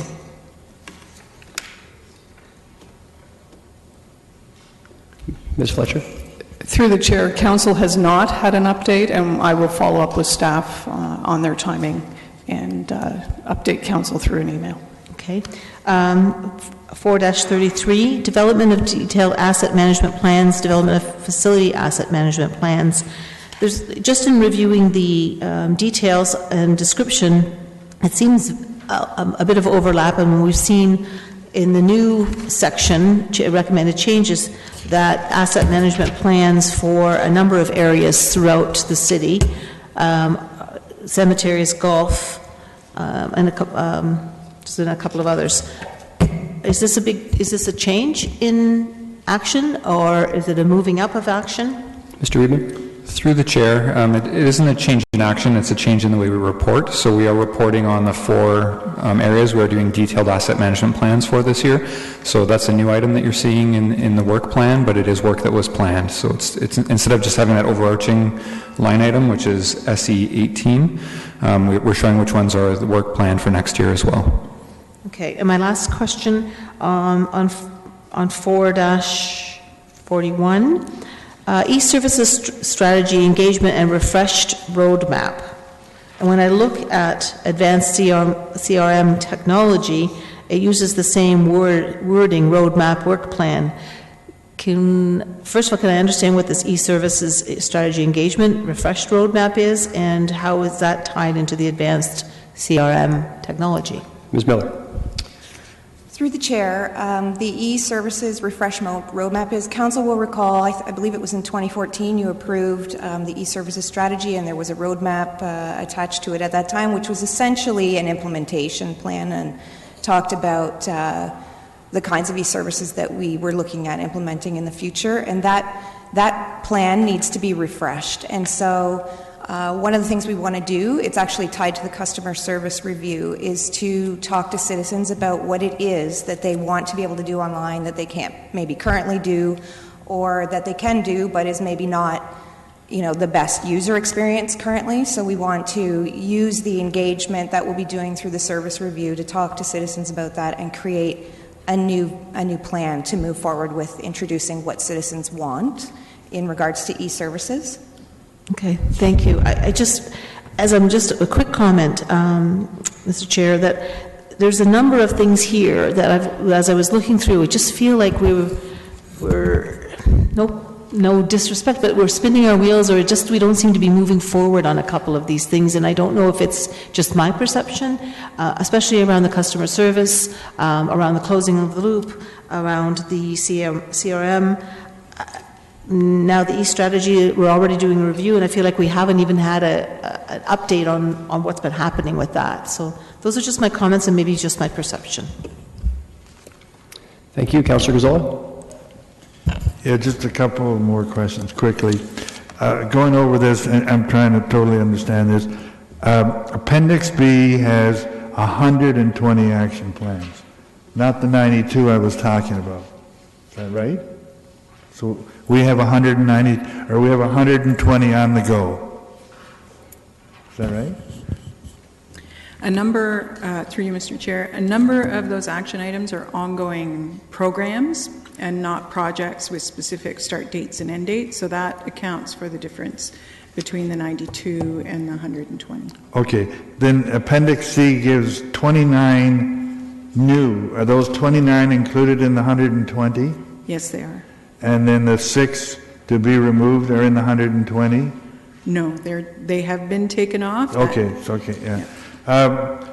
This is a theoretical question. What happens now, 2018 is an election year, and all of a sudden you could have a whole new bunch of faces around here. Where do we stand at that point? So this 2018 is an election year, but the election doesn't happen until near the end of the year. So this plan will get us through 2018.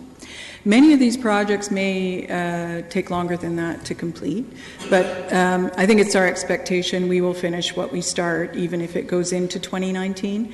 But we were very deliberate in not adding a whole lot of new strategic directions and ambitious new projects, because we will do a new strategic plan that the new council, whether there's returning phases or new phases, will need to approve, and that will set the direction for the next 4 years. Okay, thank you.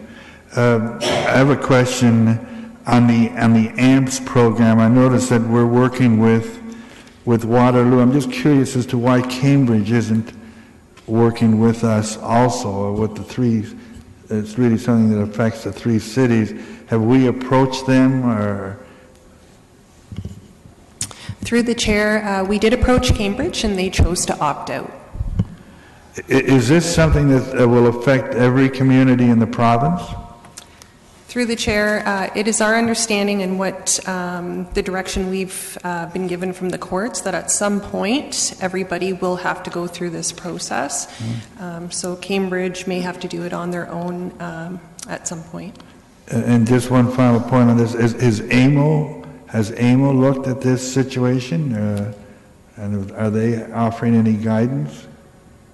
Through the chair, I'm not sure what AMO's position is on this. I do know that several municipalities have already moved to AMPS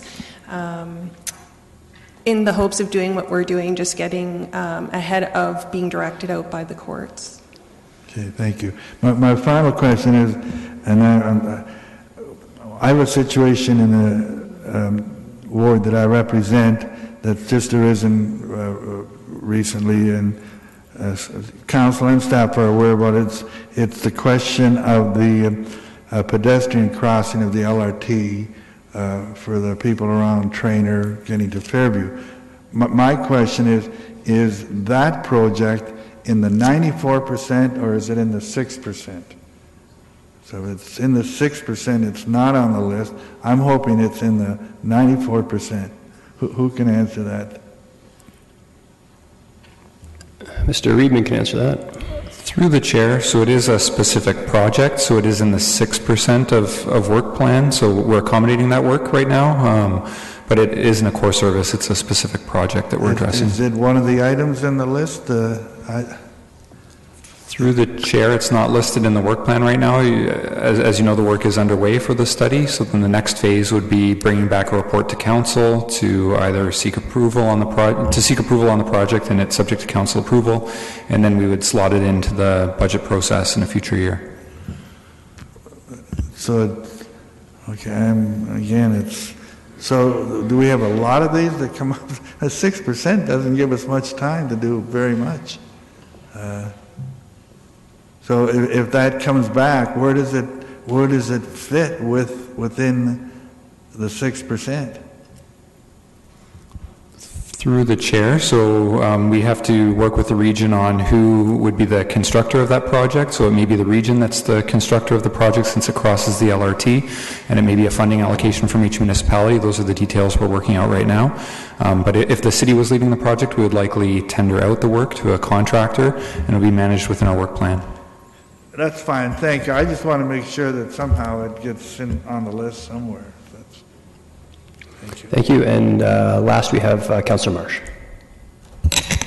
I just want to know if we, I'm in favor of this motion that's in front of us regarding looking at reducing speed limits in residential areas.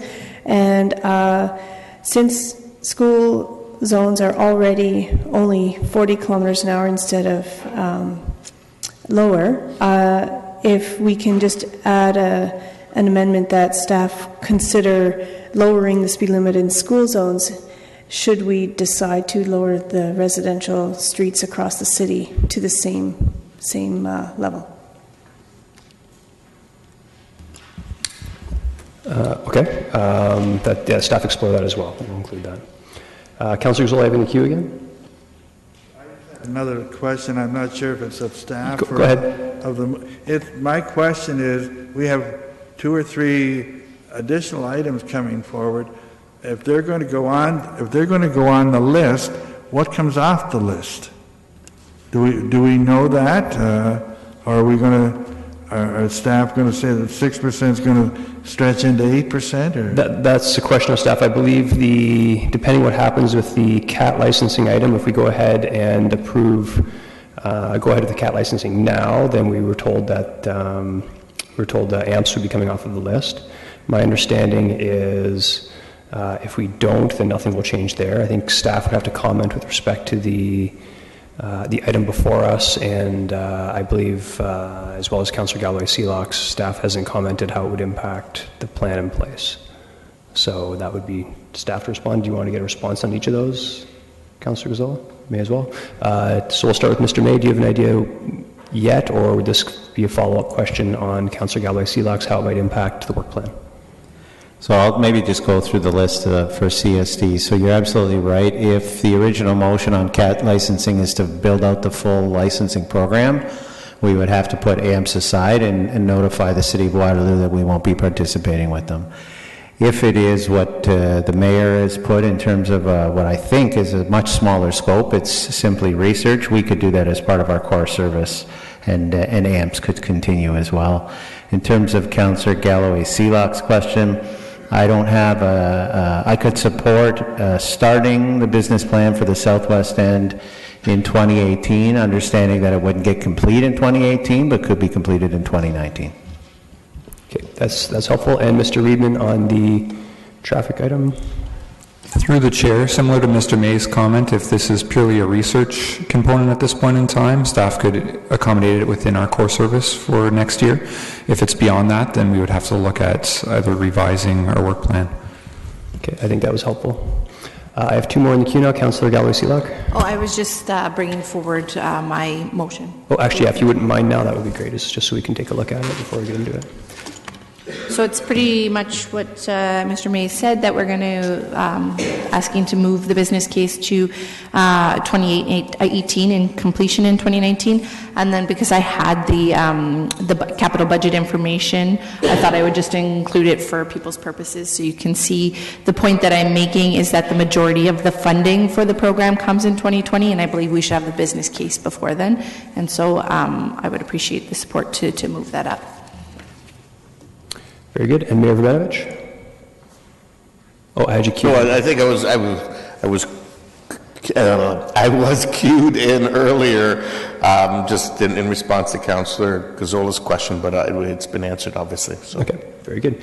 So we will go to Councillor Etherington then on your preference. You have, go ahead. Yeah, through you, Mr. Chair, recognizing the fact that I believe a majority of councillors, the mayor and staff, are not comfortable with quickly implementing cat licensing. I'd have to be blind not to recognize that. I merely wanted to see the whole issue debated today. The mayor's motion is kind of a consolation prize, but it will at least achieve that discussion. And I'm prepared to support that motion as long as it includes, and I believe it does, I'd need to see it again, as long as it includes the possibility of licensing cats at some point. So having said that, I have nothing to add to the mayor's motion, except to thank him for putting it together. And I have a couple of questions of staff on the subject and some comments on the subject. So I don't know when you want to hear those, Mr. Chair. Okay, I would take those now. Okay, the questions I think would either be to Mr. May or to Gloria. And by the way, I wanted to couch the questions to Gloria. It has been my experience that she's one of the hardest working staff people at the city. So I don't want her to take any umbrage by this, but the first question had to do, when we were considering the whole issue of cat licensing and the potential revenue, when we looked into this, the result was it increased to $630,000 a year from the city to the Humane Society. Did we ever stop and look at the potential for revenue from cat licensing? That's my first question. Ms. McNeil? Through the chair, during this contract negotiation, we didn't. I believe the conversation had come up previously and there was not any support for it. Therefore, that was not something that we discussed. Okay. And considering the mayor's motion, to me, in part, it kind of flies in the face of the reasoning that I'm seeing for not going ahead with it now has to do with workload, suggestions that it would take at least 2 years to put cat licensing together. Are you confident you have the time and the staff to do what is in the motion which is before us today? Through the chair, the difference that I see between the motion that was brought forward previously and the mayor's motion is that the mayor's motion is simply best practices and some general research as to what other municipalities are doing and to bring that back. I believe the previous motion included public consultation and some more in-depth work to be brought back to council, and along with the recommended licensing fee, which I think is a bit more involved than what the mayor's put forward. So I do believe that we can do this general research within the next year through our core services. Thank you very much. And I had a comment, Mr. Chair. Can I make that now? Please. I'll try to make it fast. I originally presented council with a motion to license cats for two basic reasons. At the time, we had doubled the amount of taxpayer cash going to the society, as I said, to $630,000. This is also no reflection on the Humane Society because they do an excellent job. So the first involved money, which seemed to be a lot of money, $2.4 to about $1 million over the next 4 years. But the second reason had to do with basic fairness, where we expect dog owners to pay for licenses, $30, I believe, for an annual license, but cat owners to pay nothing, despite the fact that my understanding is about 60% of work done by the Humane Society is with cats, not dogs. If I was a dog owner paying a license as well as city taxes, I think I'd be pretty annoyed at that fact. Now, considering I've been challenged on mathematics, I'm not strong on mathematics, but considering the fact that we have an estimated 60,000 cats at any time in Kitchener, I think that is low. I think it'll increase in coming years. We could, like dogs, have a third of that total willing to pay voluntary licenses. So you got 20,000 people paying, let's say, $25 a cat. You can do your own math on that, but that's at least $500,000 a year to offset those $630,000 cost per year to the Humane Society. By the way, the issue of upsetting cat owners, as I said, if I was a dog owner voting in the coming election, I'd be pretty upset at having to pay that $30 while cat owners did not.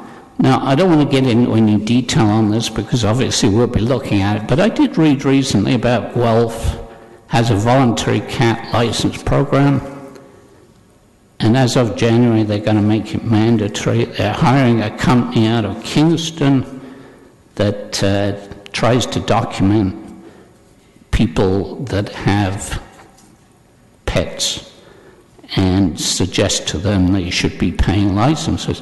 I believe the deal with Guelph is that if their income from licensing goes up, the company gets paid. If it does not, the company does not get paid. So there are various ways around this in other cities, which I presume we'll be looking at. Now, I understand, believe me, I understand the reluctance of councillors to investigate or introduce cat licensing in an election year, but please don't try to dismiss it as the mayor has done by saying it's a cash grab. You could say, if you made that argument, the same for the administrative monetary penalty system, which is immediately after this, on page 4.5, 4.6, which has the potential to get the city additional revenue from fines, and I support that. Is that a cash grab? We're doing that as part of our corporate business plan. So please, if you would, I'm asking council to give serious consideration to the opportunity to implement cat licenses at some point and raise the kind of money that could be used, including the Humane Society, but we'd have more money, in my opinion, to, for example, improve everything from the tree canopy in the city to trails to a method, and I've mentioned this before, a method that might help seniors stay in their homes and cope with increasing utility and tax costs. I would ask for a recorded vote, Mr. Chair, and as I said, I support the mayor's motion. Okay, thank you. So we are a fair bit behind, about an hour behind actually at this point. I have Councillors Gazzola and Fernandez in the queue. Is it on? I want to take the vote on the cat license issue now. Are you want to reference the cat item alone? Cat? No? Cat? Okay, well, I'll come to you after that then. Mayor Vabenovich on the cat issue.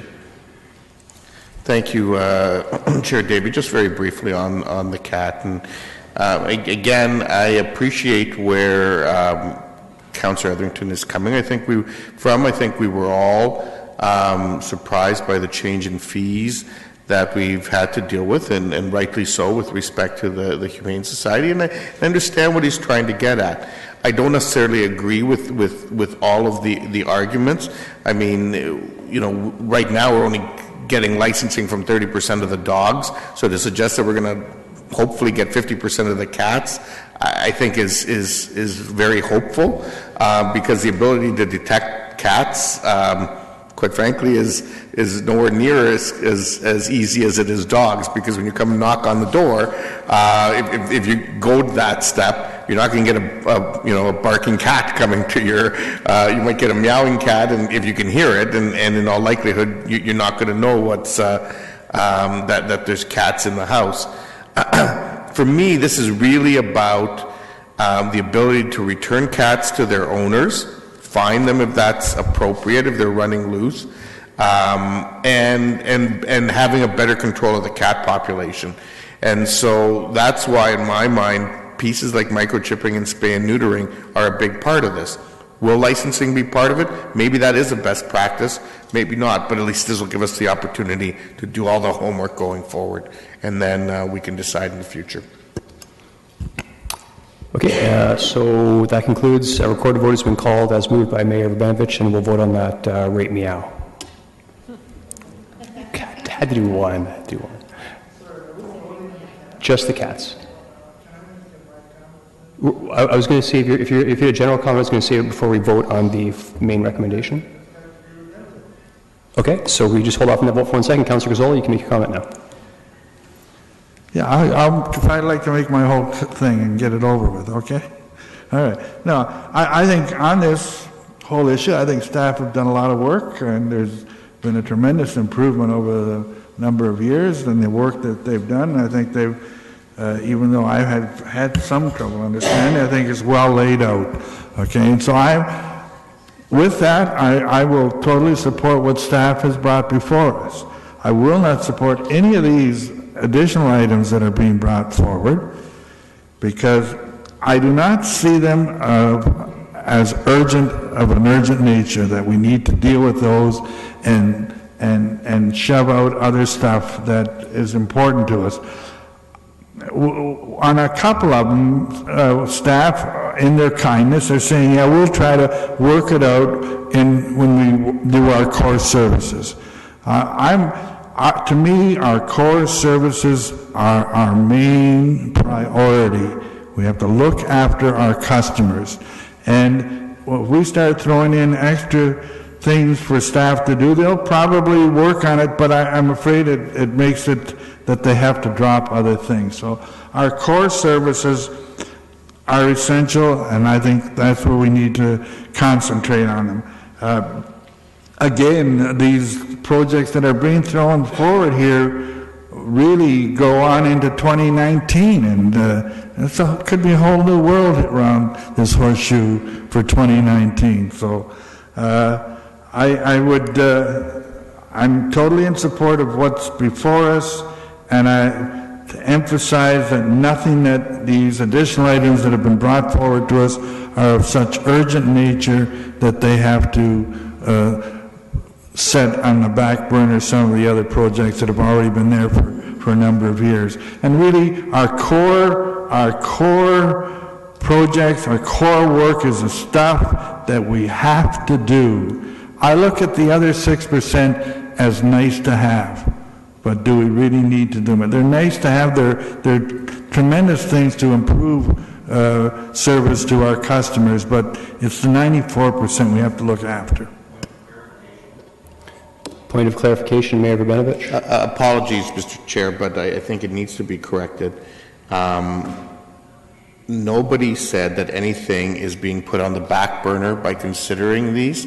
Staff have indicated that they can fit within the current workload, and it's based on that response that these motions are being brought forward. Again, I want to be absolutely clear. Nothing that is already on the work plan is being put on the back burner. Those were the responses from staff. Okay, and Councillor Galloway-Seelock, same on the same. Just in response to that, I agree, there's not anything that's being shoved to the back burner, but I agree, core services are important, but also servicing the areas that are unserviced is also a priority for our community. If I just remind you that there are 2 of every 10 kids come from Ward 5, and we don't have a permanent community center. So there's definitely importance there. And it's also important when you have the funding for 2020 to have a business case done beforehand. Because if at the end of the day there's no business case, then there's no community center. And so I think it's important to put that in place to make sure that that happens. And so I do strongly believe in core services, but I also believe in supporting areas that are underserviced. Okay. Councillor Fernandez, on the main motion, do you want to speak now and then we can get to the voting?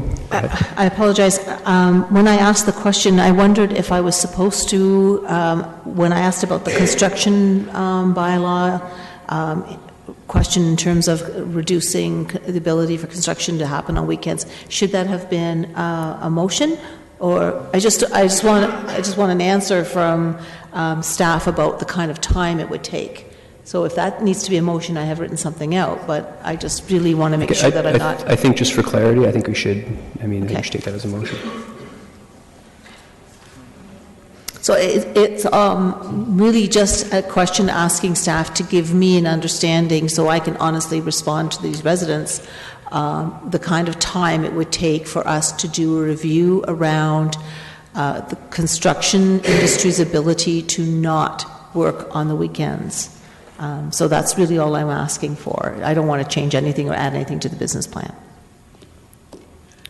I also would like to know if we are planning on voting on the CAT issue, the traffic issue, and the business case for the Southwest Community Center, yes, all independently. Yeah, we'll be voting. Yes, we'll be voting on all 4 items independently, and then finally, actually, I don't have a mover yet for the main motion. I'll move it. Moved by Councillor Fernandez, and then we'll vote on the main motion after that. Okay, so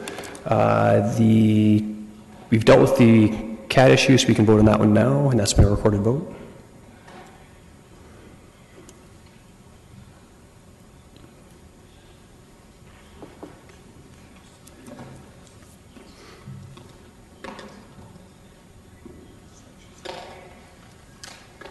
Those in favor? And opposed? That motion carries. We will now vote on the speed limit research there. And I feel the need to comment that I will support this. I'm in support of the notion of exploring it, but I will need to see some concrete evidence that it will affect drivers' behavior and it will significantly add to safety, because I wouldn't want to go through this process otherwise. So as moved by Mayor Verbenovich, those in favor? Recorded vote.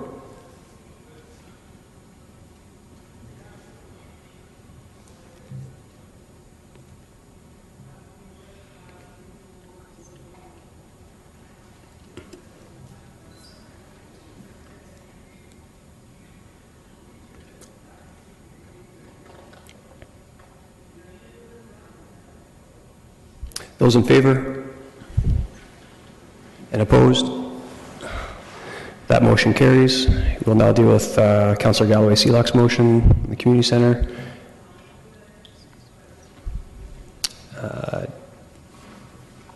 We don't need to have a recorded vote on that. Those in favor? Those in favor? Has a recorded vote been asked for everyone? Okay. Sure. All right. Why not?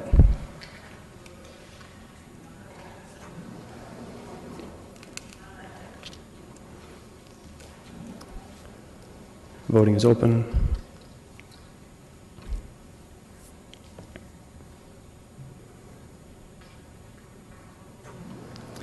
Those in favor? And opposed? That motion carries. And we actually haven't seen Councillor Fernandez's motion yet.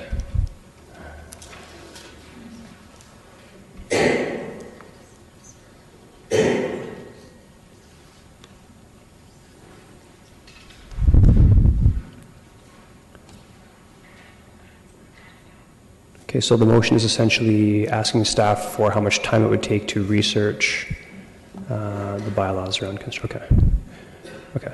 I'll comment briefly. I will support staff coming back with the time, but I will be clear that I have absolutely no intention of supporting staff actually doing this research. I think it's, but okay. Recorded vote. Oh, sorry. Actually, I have Councillor Schneider on this. Okay, sorry, I missed this in the queue. Go ahead. Sorry, I'm just concerned about how this might affect the completion of schools and things like that. Like if a school needs to be completed by September, if they can't do construction on the weekend, I think there's a lot of things to consider here still. Yeah, and I think, I'm not sure staff's going to have the answer to those questions. Like I said, there's no way I can see myself supporting this, but the only question before us is the request of how much time it would take. So I don't really want to get into the implications of this a whole lot just yet. I mean, if staff has a quick answer to that question, I would take it, but I don't see anyone queuing in. Ms. McNeil?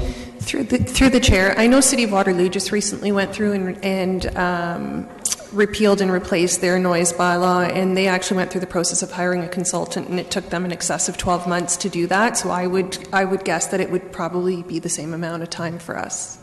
Oh, actually, that's helpful. I wasn't sure you had that at your fingertips. Councillor Fernandez, does that respond to your... Okay, so we don't need to take this motion then? We can just take it off. Take it off, very good. Okay, and we'll now vote in the main motion as moved by Councillor Fernandez. And I would like to thank staff for the work on this. I know it's a big body of work. Recorded vote, yes.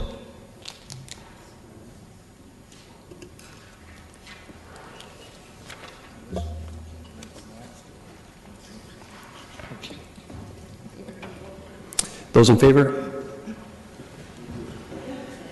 And opposed? Okay, that carries. So if I'm just trying to get a sense now, because we're at about 10 after 1, and this item, we're in for 45 minutes before asking staff. Can I ask committee, do we have significant questions? Do we think we can get this done in half an hour, or should we look to staff to see if we can defer it? Preferences? Lunch has been here since noon. Well, okay. This committee was supposed to go till 1, but okay. Okay, so can we take this immediately after lunch? So looking to staff. Ms. Flack, yes? Yeah? Okay, perfect. Yeah, I'm concerned. We have 3 delegations coming for 2 o'clock for community resources.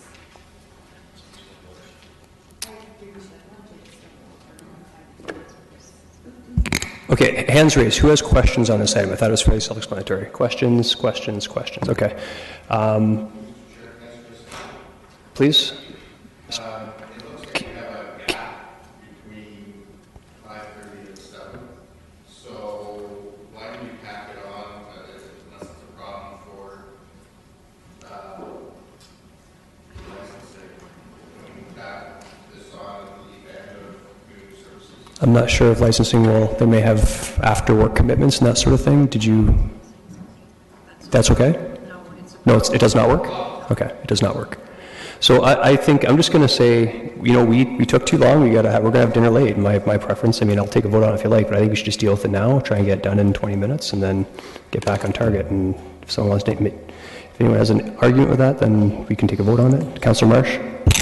Oh, Councillor Davey, I don't want to argue with you at all, but I definitely think we're going to make better decisions if we take a short break to eat and have what I would suggest we do if we feel the need to get on this today, right away, then which I would like to do as well.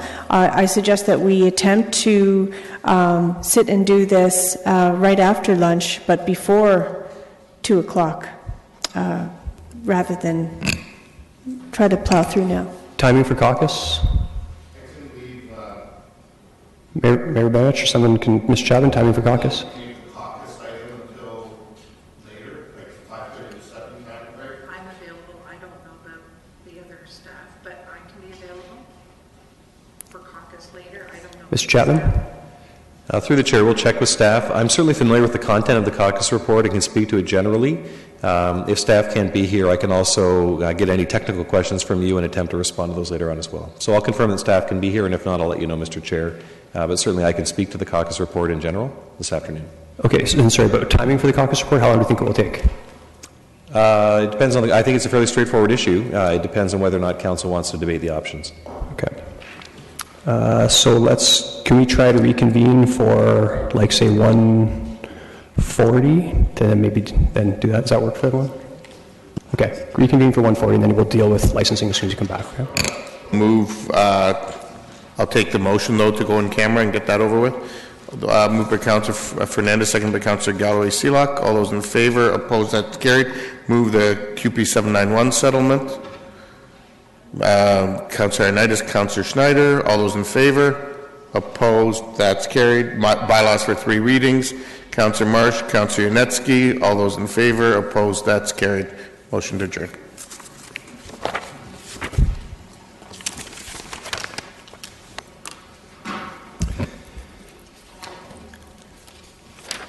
Okay, working right through this, Ms. Flactu, you have a presentation for us. Thank you. Good afternoon, Chair Davey and members of Finance and Corporate Services. I'm here today to talk about the proposed comprehensive business licensing bylaw. So I'm going to go through a little bit of background first. So licensing comes from the Municipal Act. They grant permission to municipalities to license businesses in order to protect public interests for 3 main things: health and safety, consumer protection, and nuisance control. And throughout the review of the bylaws, we did lots of public consultation. So we engaged business owners. We met with specific external stakeholders such as the KW Humane Society, some contractors, food trucks, and some temporary vendors, as well as we met with a lot of the internal stakeholders, and they consulted on the creation of the bylaws such as legal, planning, economic development, fire, and building. And we consistently heard the same type of feedback, which is there's too many bylaws and they're difficult to navigate their way through, that the application process can be onerous for business owners, and that some of the fees were too high for certain types of classes of license. So with the public consultation information in mind, as well as the guiding principles, which I'll outline in the next slide, we took those to review the chapters, and we looked at best practices, looked at some of the emerging trends, what we've heard from our daily interaction with businesses, and our goal was to create a clear, concise, and modern bylaw that reflected what the comments from other businesses were. So in each of the chapters, we applied these guiding principles when we looked at making any potential changes to it. So looked at eliminating duplication, meaning if they were already being governed by another level of government, or if they had an act that already legislated them. We looked at whether we needed to also have a municipal license or the same amount of regulations around it. And we also looked at them in terms of risk. So we used a risk analysis to determine if they were a low risk or a high risk business. So a low risk business would be like a clothing retailer, or a high risk would be something like a tattoo parlor. And then we looked at the fees that we had, and we looked at the average time spent by staff for administration, inspection, and enforcement for each type of license to create fair fees. And we also wanted to support business development. So as we mentioned before, we looked at some of the current trends and what we're hearing, the types of businesses looking to open in Kitchener. And we created categories that previously may not have fit perfectly into one of the categories we had. And then lastly, based on a lot of the feedback that we had, we looked at how we can streamline the processes and go digital with the application process. So some of the major changes that you'll see in the licensing bylaw, which are more thoroughly outlined in the report, is a consolidation and elimination of certain chapters. So as a guiding principle, we heard through public consultation that many businesses required multiple licenses in order to open, and that was difficult for them. So we looked at if we could combine any of those. So for example, there were 4 different types of licenses that dealt with stationary food, so we consolidated those into one food shop schedule. And then we looked at eliminating some of the chapters if they were heavily regulated by another body of government or act, or if they were very low risk. And then we also created some new categories in order to protect public interest, as well to make clear regulations for some of the businesses that didn't fit into another category, like pop-up shops or pop-up farmers markets. And then we looked at refreshing our processes, so expanding some of the existing technology on Amanda to bring online applications through public portal, as well as changing our internal process from currently requiring the business license to go to several different city divisions to get inspections. And now we're moving towards a one-stop shop model where they come directly to licensing, and licensing takes over the application process and then gets back to the business owner with the approved license. And then we updated our fees to reflect a cost recovery model and to keep it consistent through all the categories. So the key improvements that are outlined in the report is that we were able to consolidate the majority of the licenses and create one comprehensive business licensing bylaw that has regulations that are written more in plain language in order to make them more accessible. We're taking a more customer service focused approach to how we do licensing, removing some of the barriers and changing some of the fees to be more affordable. And we're worked in partnership with the Love My Hood staff to ensure that we got some comments from the community groups and neighborhoods association to see how we could facilitate those groups better. So we implemented for grant recipients that needed a license to no longer pay a fee to licensing, or the recognized neighborhood associations and community groups to now be eligible for the charitable rate. And we also are looking at adapting to some of the changing landscapes. So as we go through this, we've built in a 3-year review so that we can continue that conversation with some of the business owners and ensure that we're staying ahead of that trend that's happening.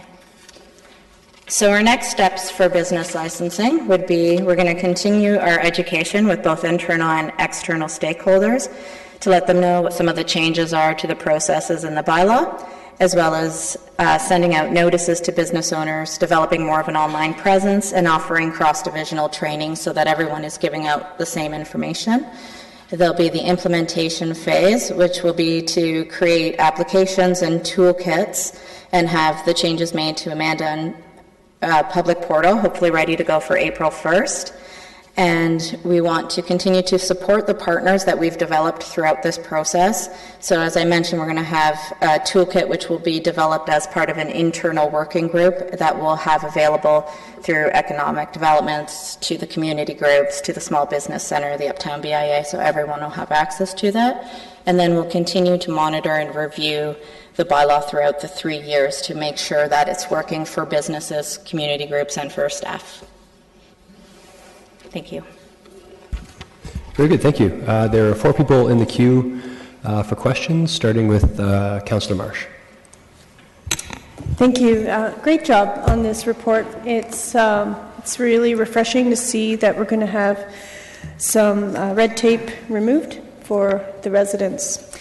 A couple questions. One, just if a group wanted to have a large garage sale on private property, for example, where would that fall under? Would they be required to have a temporary vendor license or something else? Ms. Flechter. Through you, Chair. So depending on what type of merchandise they would be selling, they would need a special event license.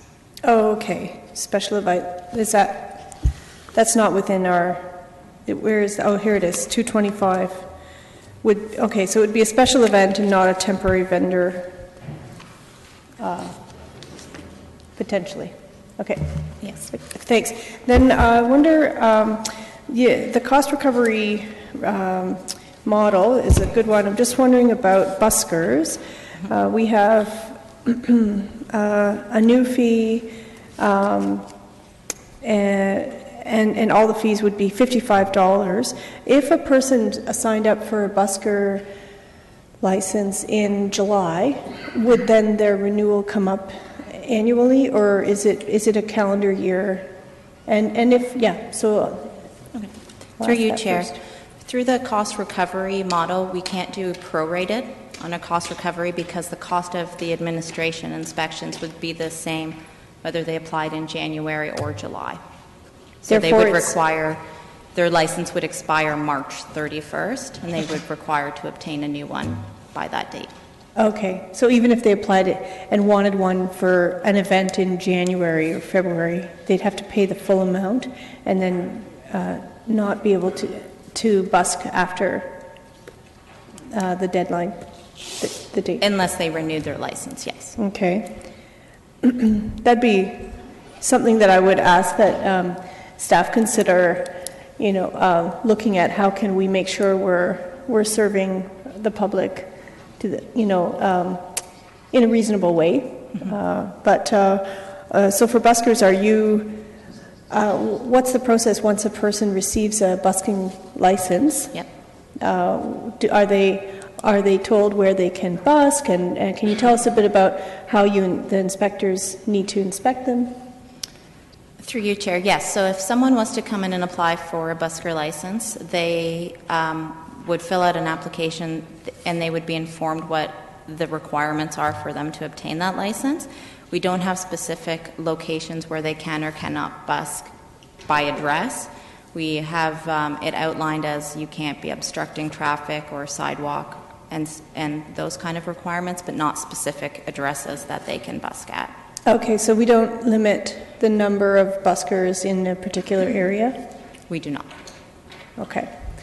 All right, good to know. And I also just want to make note that although payday loans are regulated provincially, there is a precedent set in Hamilton to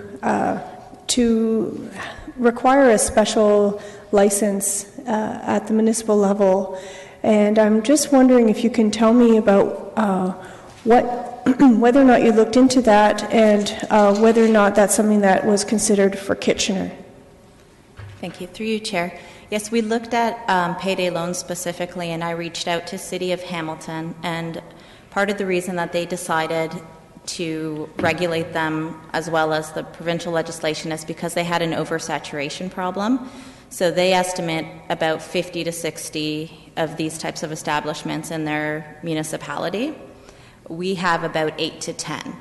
So we do currently license them as permanent vendors, and they do get regular inspections by our business licensing inspector, but at this time we didn't feel that we could add any more value by making a specific schedule specific to payday loan establishments.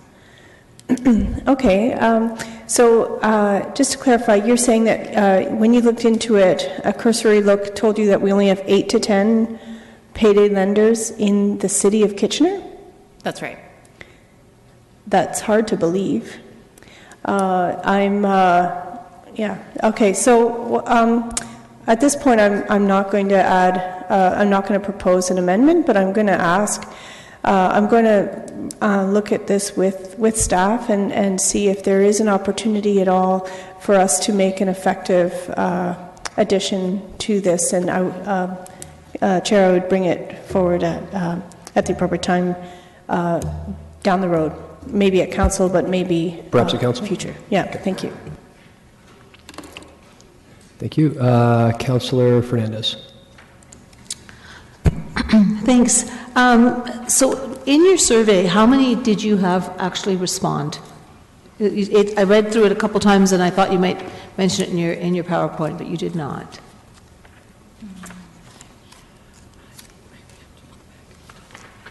Through you, Chair, we would have to look into that and get back to you. The response was lower than we had hoped, but I don't have the specific number. Okay. I mean, I think it's important for us to understand, whether it was a fulsome response in terms of our businesses across the city, or was it, it's the squeaky wheel, or was it, small business, or was it the kind of business like what Councillor Marsh was talking about, who are maybe concerned that they'll lose their license if they don't speak out, that kind of thing. I'd appreciate that. In the past, how long did it take for a business to get a business license? What was the process? Through you, Chair. So the process, I would guess, I don't have exact numbers because we put that onus back on the applicant. They would come into the licensing services area, they would pick up an application, and we would tell them what city divisions they have to go speak to, and then they would have to go organize all those inspections and go see all the different people themselves. And then once the inspections were all completed, they would come back to licensing services. We would review all those inspections and then either issue the license or take the next step. So your hope is through this whole review that you'll see a significant streamlining of this? Because I think that's especially important around our small business people who want to get, have the funds and are excited about starting a business and get them on the ground. So that was my point on that one. So in looking at the fees, originally I had looked at it the wrong way around and was thinking we'd increased all of these fees. Are you hoping that the new fees that you're setting, because some of them have seen a bit of a reduction, and I'm sure that people who own pet shops will see a reduction, that this will this incentivize them to connect with a BIA, or where do you see the benefit to reducing some of the fees?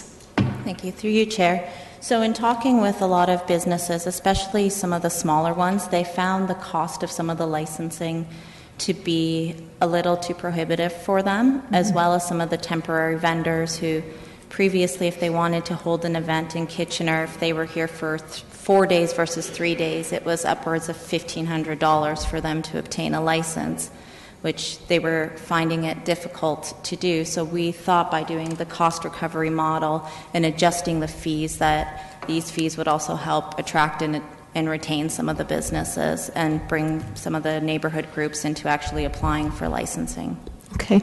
One of the issues we had, and I'm trying to think if it was a year ago or two, there was a community person who came in and talked about this Mom to Me market that she was hosting, and it was becoming very prohibitive by the time she paid her fee for Bingamans and everything else. Is the concerns that she raised at that time reflected in the review that we have done here? And maybe you can point out where those changes are.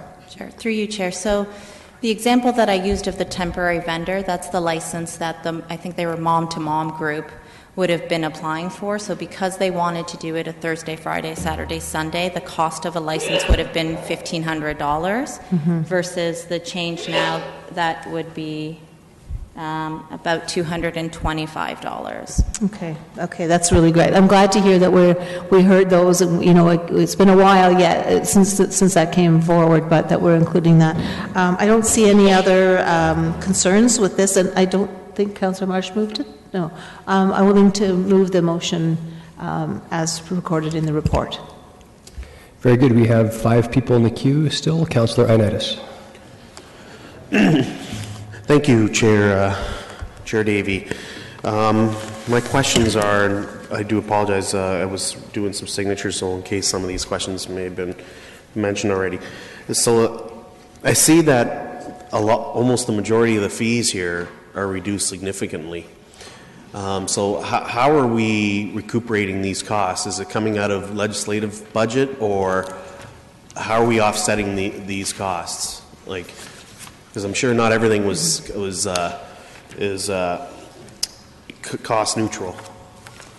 Through you, Chair. So through going through the cost recovery, we found that the majority of the revenues that we collect are from the renewal of business licenses, not from new licenses being generated.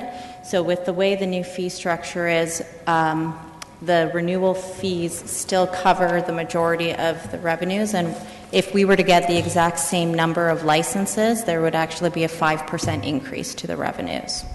Okay, this looks terrific. My other question is in regards to with the new fees here being proposed, how are we compared to our neighboring communities such as Cambridge and Waterloo?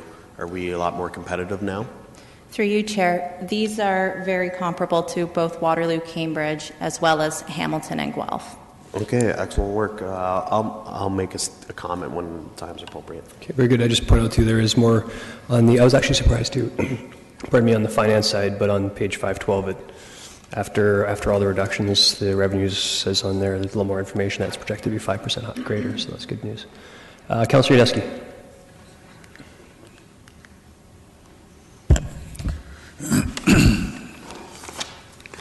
I'm glad to see this come forward, and I know some businesses have complained to me of the tedious process and going to different departments or agencies or whoever needs for approval is time consuming. From what I gathered from reading it, does this give me the, and I know you mentioned that you get an application form, and you provide them with an outline of what they have to do, depending on the type of business, etc., where they have to go, and then all the various steps, and it takes a period of time to do it. Depends on how quickly they run, and how many issues and stumbling blocks they run away, because sometimes they've got to satisfy something with the fire department, or satisfy something with the planning department, or whatever.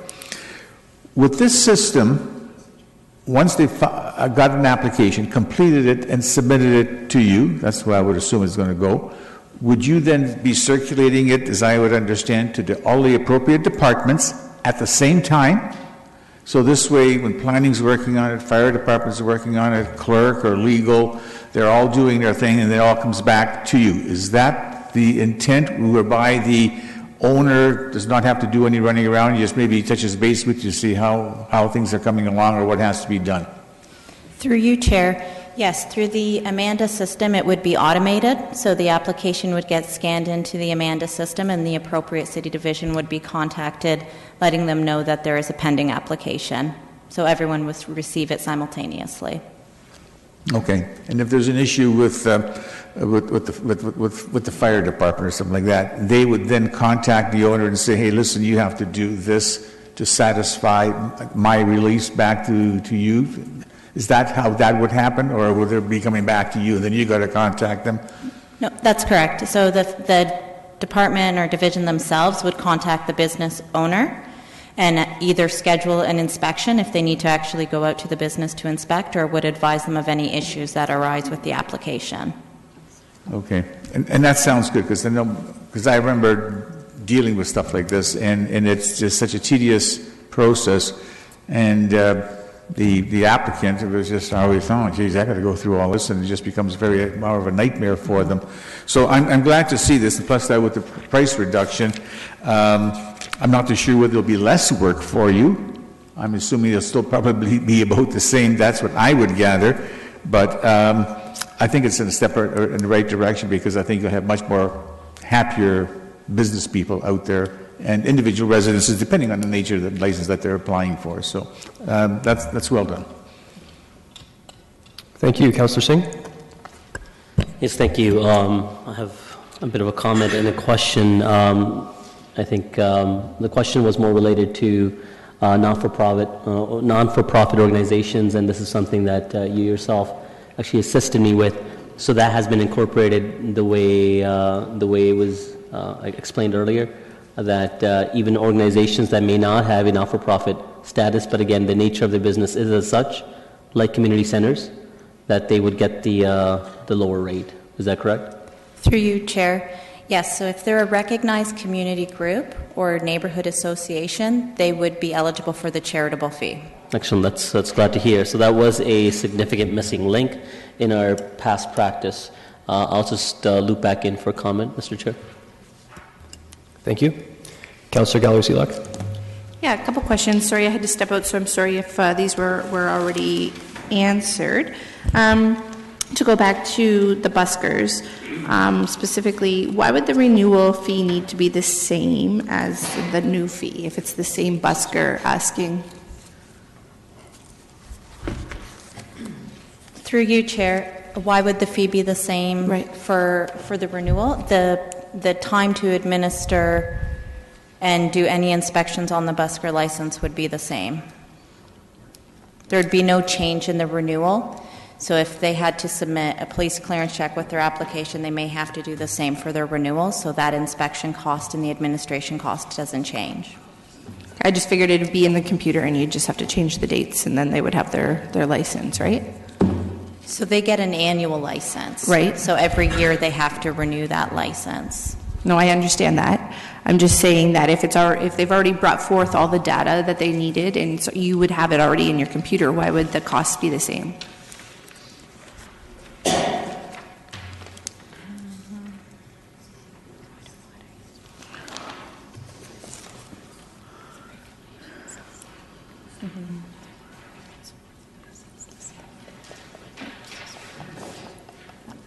So the cost for the regulations are the same for renew and new.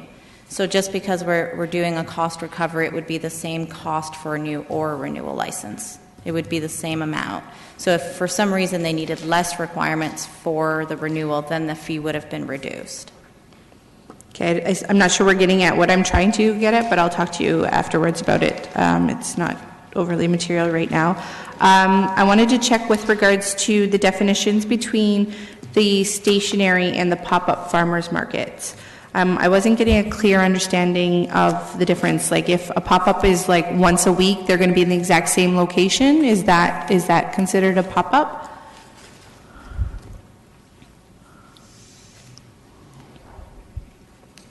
Through you, Chair, yes. So a pop-up market, if they were at the same location and they were operating for 1 day a week for up to 30 days within the calendar year, that would be a pop-up farmers market. So it's only, the requirement is 30 days? The maximum they can operate is 30 days in a calendar year. Okay.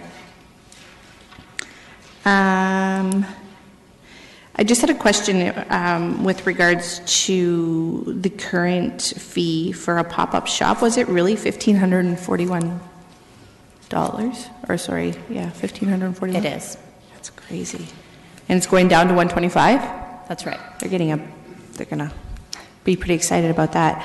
And then I wanted to touch base with regards to, we had someone come before us, I don't know, it was probably a year and a half ago now, with regards to the license that's needed to run a used goods event. What license fee would that fall under? So if, you have an organizer who's getting different people who are purchasing tables to sell their used goods, like a garage sale or something to that effect, or the mom-to-mom type things, where does that fall under? Through you, Chair, they would now require, or they currently do, but they would now require a special event license to hold that event, which is the $225. And that would just be for the person organizing the event? That's right. They would give us the list of vendors that are operating at that event, but it would be one event license. Right, but then do the vendors actually need a license as well? They do not if they're part of the event.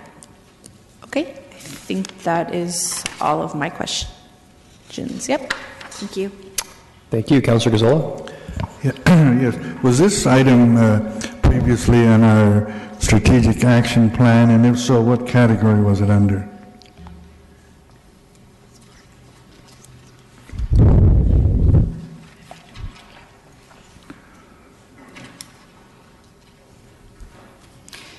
Ms. Darling? Through you, Mr. Chair, yes, Councillor Gazzola, this was part of the corporate business plan. I'm sorry, I couldn't tell you what category it was under. This has been slated now since 2015, if my memory serves me correctly. Mr. Chapman, you have some additional information? Through the chair, on page 5-11, you'll see the reference. So it was under efficient and effective city services. The strategy is referenced, and this was a specific action item. Okay, thank you. There used to be a principle that fees should cover the cost of administration. Is that still the case? Are we recouping all of our costs? Through you, Chair, yes, we are. Are we making a profit? At this point, no, we are not making a profit. We're just neutral. Okay, and is that our principle that we're following, that they should just be sufficient to cover our costs? Yes. Okay. I'm still a little confused, and you answered Councillor Ioannidis on the fact that our revenues are going up. But if I look at 513, almost every one of them, if I look from current to proposed, whether it's new fee or renewal fee, the current are all higher. So is it really going to produce more revenue or sufficient revenue? Through you, Chair, the proposed fees, the renewal fees, some of them have increased from what were previously set at for the renewal fees. So that adjustment to do the cost recovery will recoup that difference between the current and the proposed fees. Well, can you show me? Every one I look across, they're all lower. So, for example, the auctioneer license, the beauty salon license, you'll see an increase in the renewal amount. Well, the auctioneer, line 1, is going from 312 to 100. That's for a new license fee, but the majority of our licenses are actually renewals. Okay. So it would be going from the $58 to the $75. What was the other one you mentioned? Right below the beauty salon, it would be going from $70 to $125. Okay. So, and do they renew every year? They do. Yeah. Okay. One final question. Did I understand correctly? If three neighbors want to get together and have a combined garage sale, they need to get a license? Is that new, or has that always been the case? Through you, Chair. If they do a community event and make it a community garage sale where they have food and beverages and such, they currently are being licensed, and they would continue to require a license. If it was one person holding a garage sale on their driveway, we are currently not licensing that. Like I have seen occasions where churches will have a combined church garage sale in their church, in their basements. So are they supposed to have licenses? Through you, Chair, they're currently obtaining a license. Pardon? They're currently obtaining a license for those, many of them. Okay. All right. Thank you. Councillor Etherington? Through you, Mr. Chair, do we police the licensing of all of these licenses?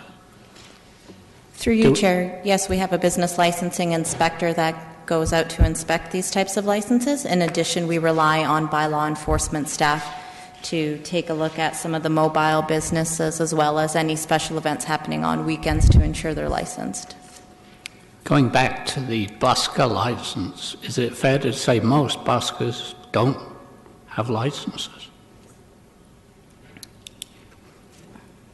Through you, Chair, we've not received any information or complaints of any buskers operating without a license. Many do obtain a license currently, and any at a special event have to be invited by the special event organizers.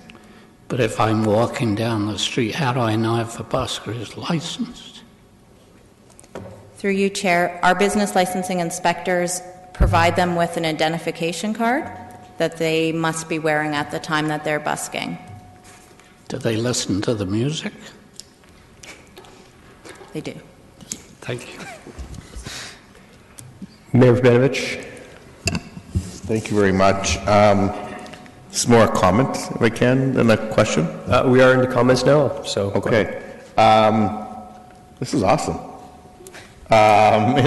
In all seriousness, I was going to start by saying this isn't April 1st, is it? But no, in all seriousness, I was just commenting with my colleague. This turned out to be a much more positive exercise than I expected. And I think in many ways it's fair to say that Christmas has arrived early for small business in the community in terms of the many fee reductions we're seeing here. And considering that, so many people consider small business as a viable, career opportunity and so on for them, being able to help in this regard by lowering our fees is no doubt going to be extremely well received. I think the other part that stands out for me, we always did the 10% reduction for our charities, and I noticed that we're also doing it for our neighborhood associations and community organizations, even if they're not charitable, but that we're also waiving the relevant fees for our groups that are getting neighborhood grants, which I think speaks to part of what we were trying to do with the neighborhood strategy, making things easier for them going forward. So kudos to you. This is a real awesome piece of work. Thank you. And comments, Councillor Ioannidis? Thank you, Chair Davey. Yeah, me too. I'm very surprised on this as well. This looks like this is a really great body of work, and what really pleases me is I think this will really help out our cottage industry of type of business, and it will also help create vibrancy and just looking at special events and everything else. I mean, I think this is a great body of work, and I'm glad to support this. Thank you. Thank you, Councillor Singh. Thank you, Mr. Chair. I think my colleagues have already said, what I wanted to say. I share their enthusiasm of what's being proposed. This is very much an economic development generator, this bylaw, to our business licensing. Small business is a cornerstone of our economy here locally, and this absolutely will foster entrepreneurial spirit. So thank you that you looked at it through that lens and very enthused and supporting. Thank you. Thank you. Councillor Schneider? Thank you, Chair Davey. So much has already been said. I just want to say again, thanks for excellent work and for saying that we are open for business. Thank you. Thank you. One of the benefits of chairing is that a lot of times your questions get asked before you need to ask them, like the mom-to-mom sale. And in terms of the commenting, I'll echo what my colleagues have said. This has turned out to be very much more positive than I think anyone expected, and I would just say excellent work, and I'm happy to support. So, someone move this. I don't recall asking. Moved by Councillor Fernandez. Those in favor? And that carries unanimously. Very good. Thank you. Okay, that concludes Finance and Corporate Services Committee. We will take 5 minutes to switch over the systems, and then we'll... Sorry?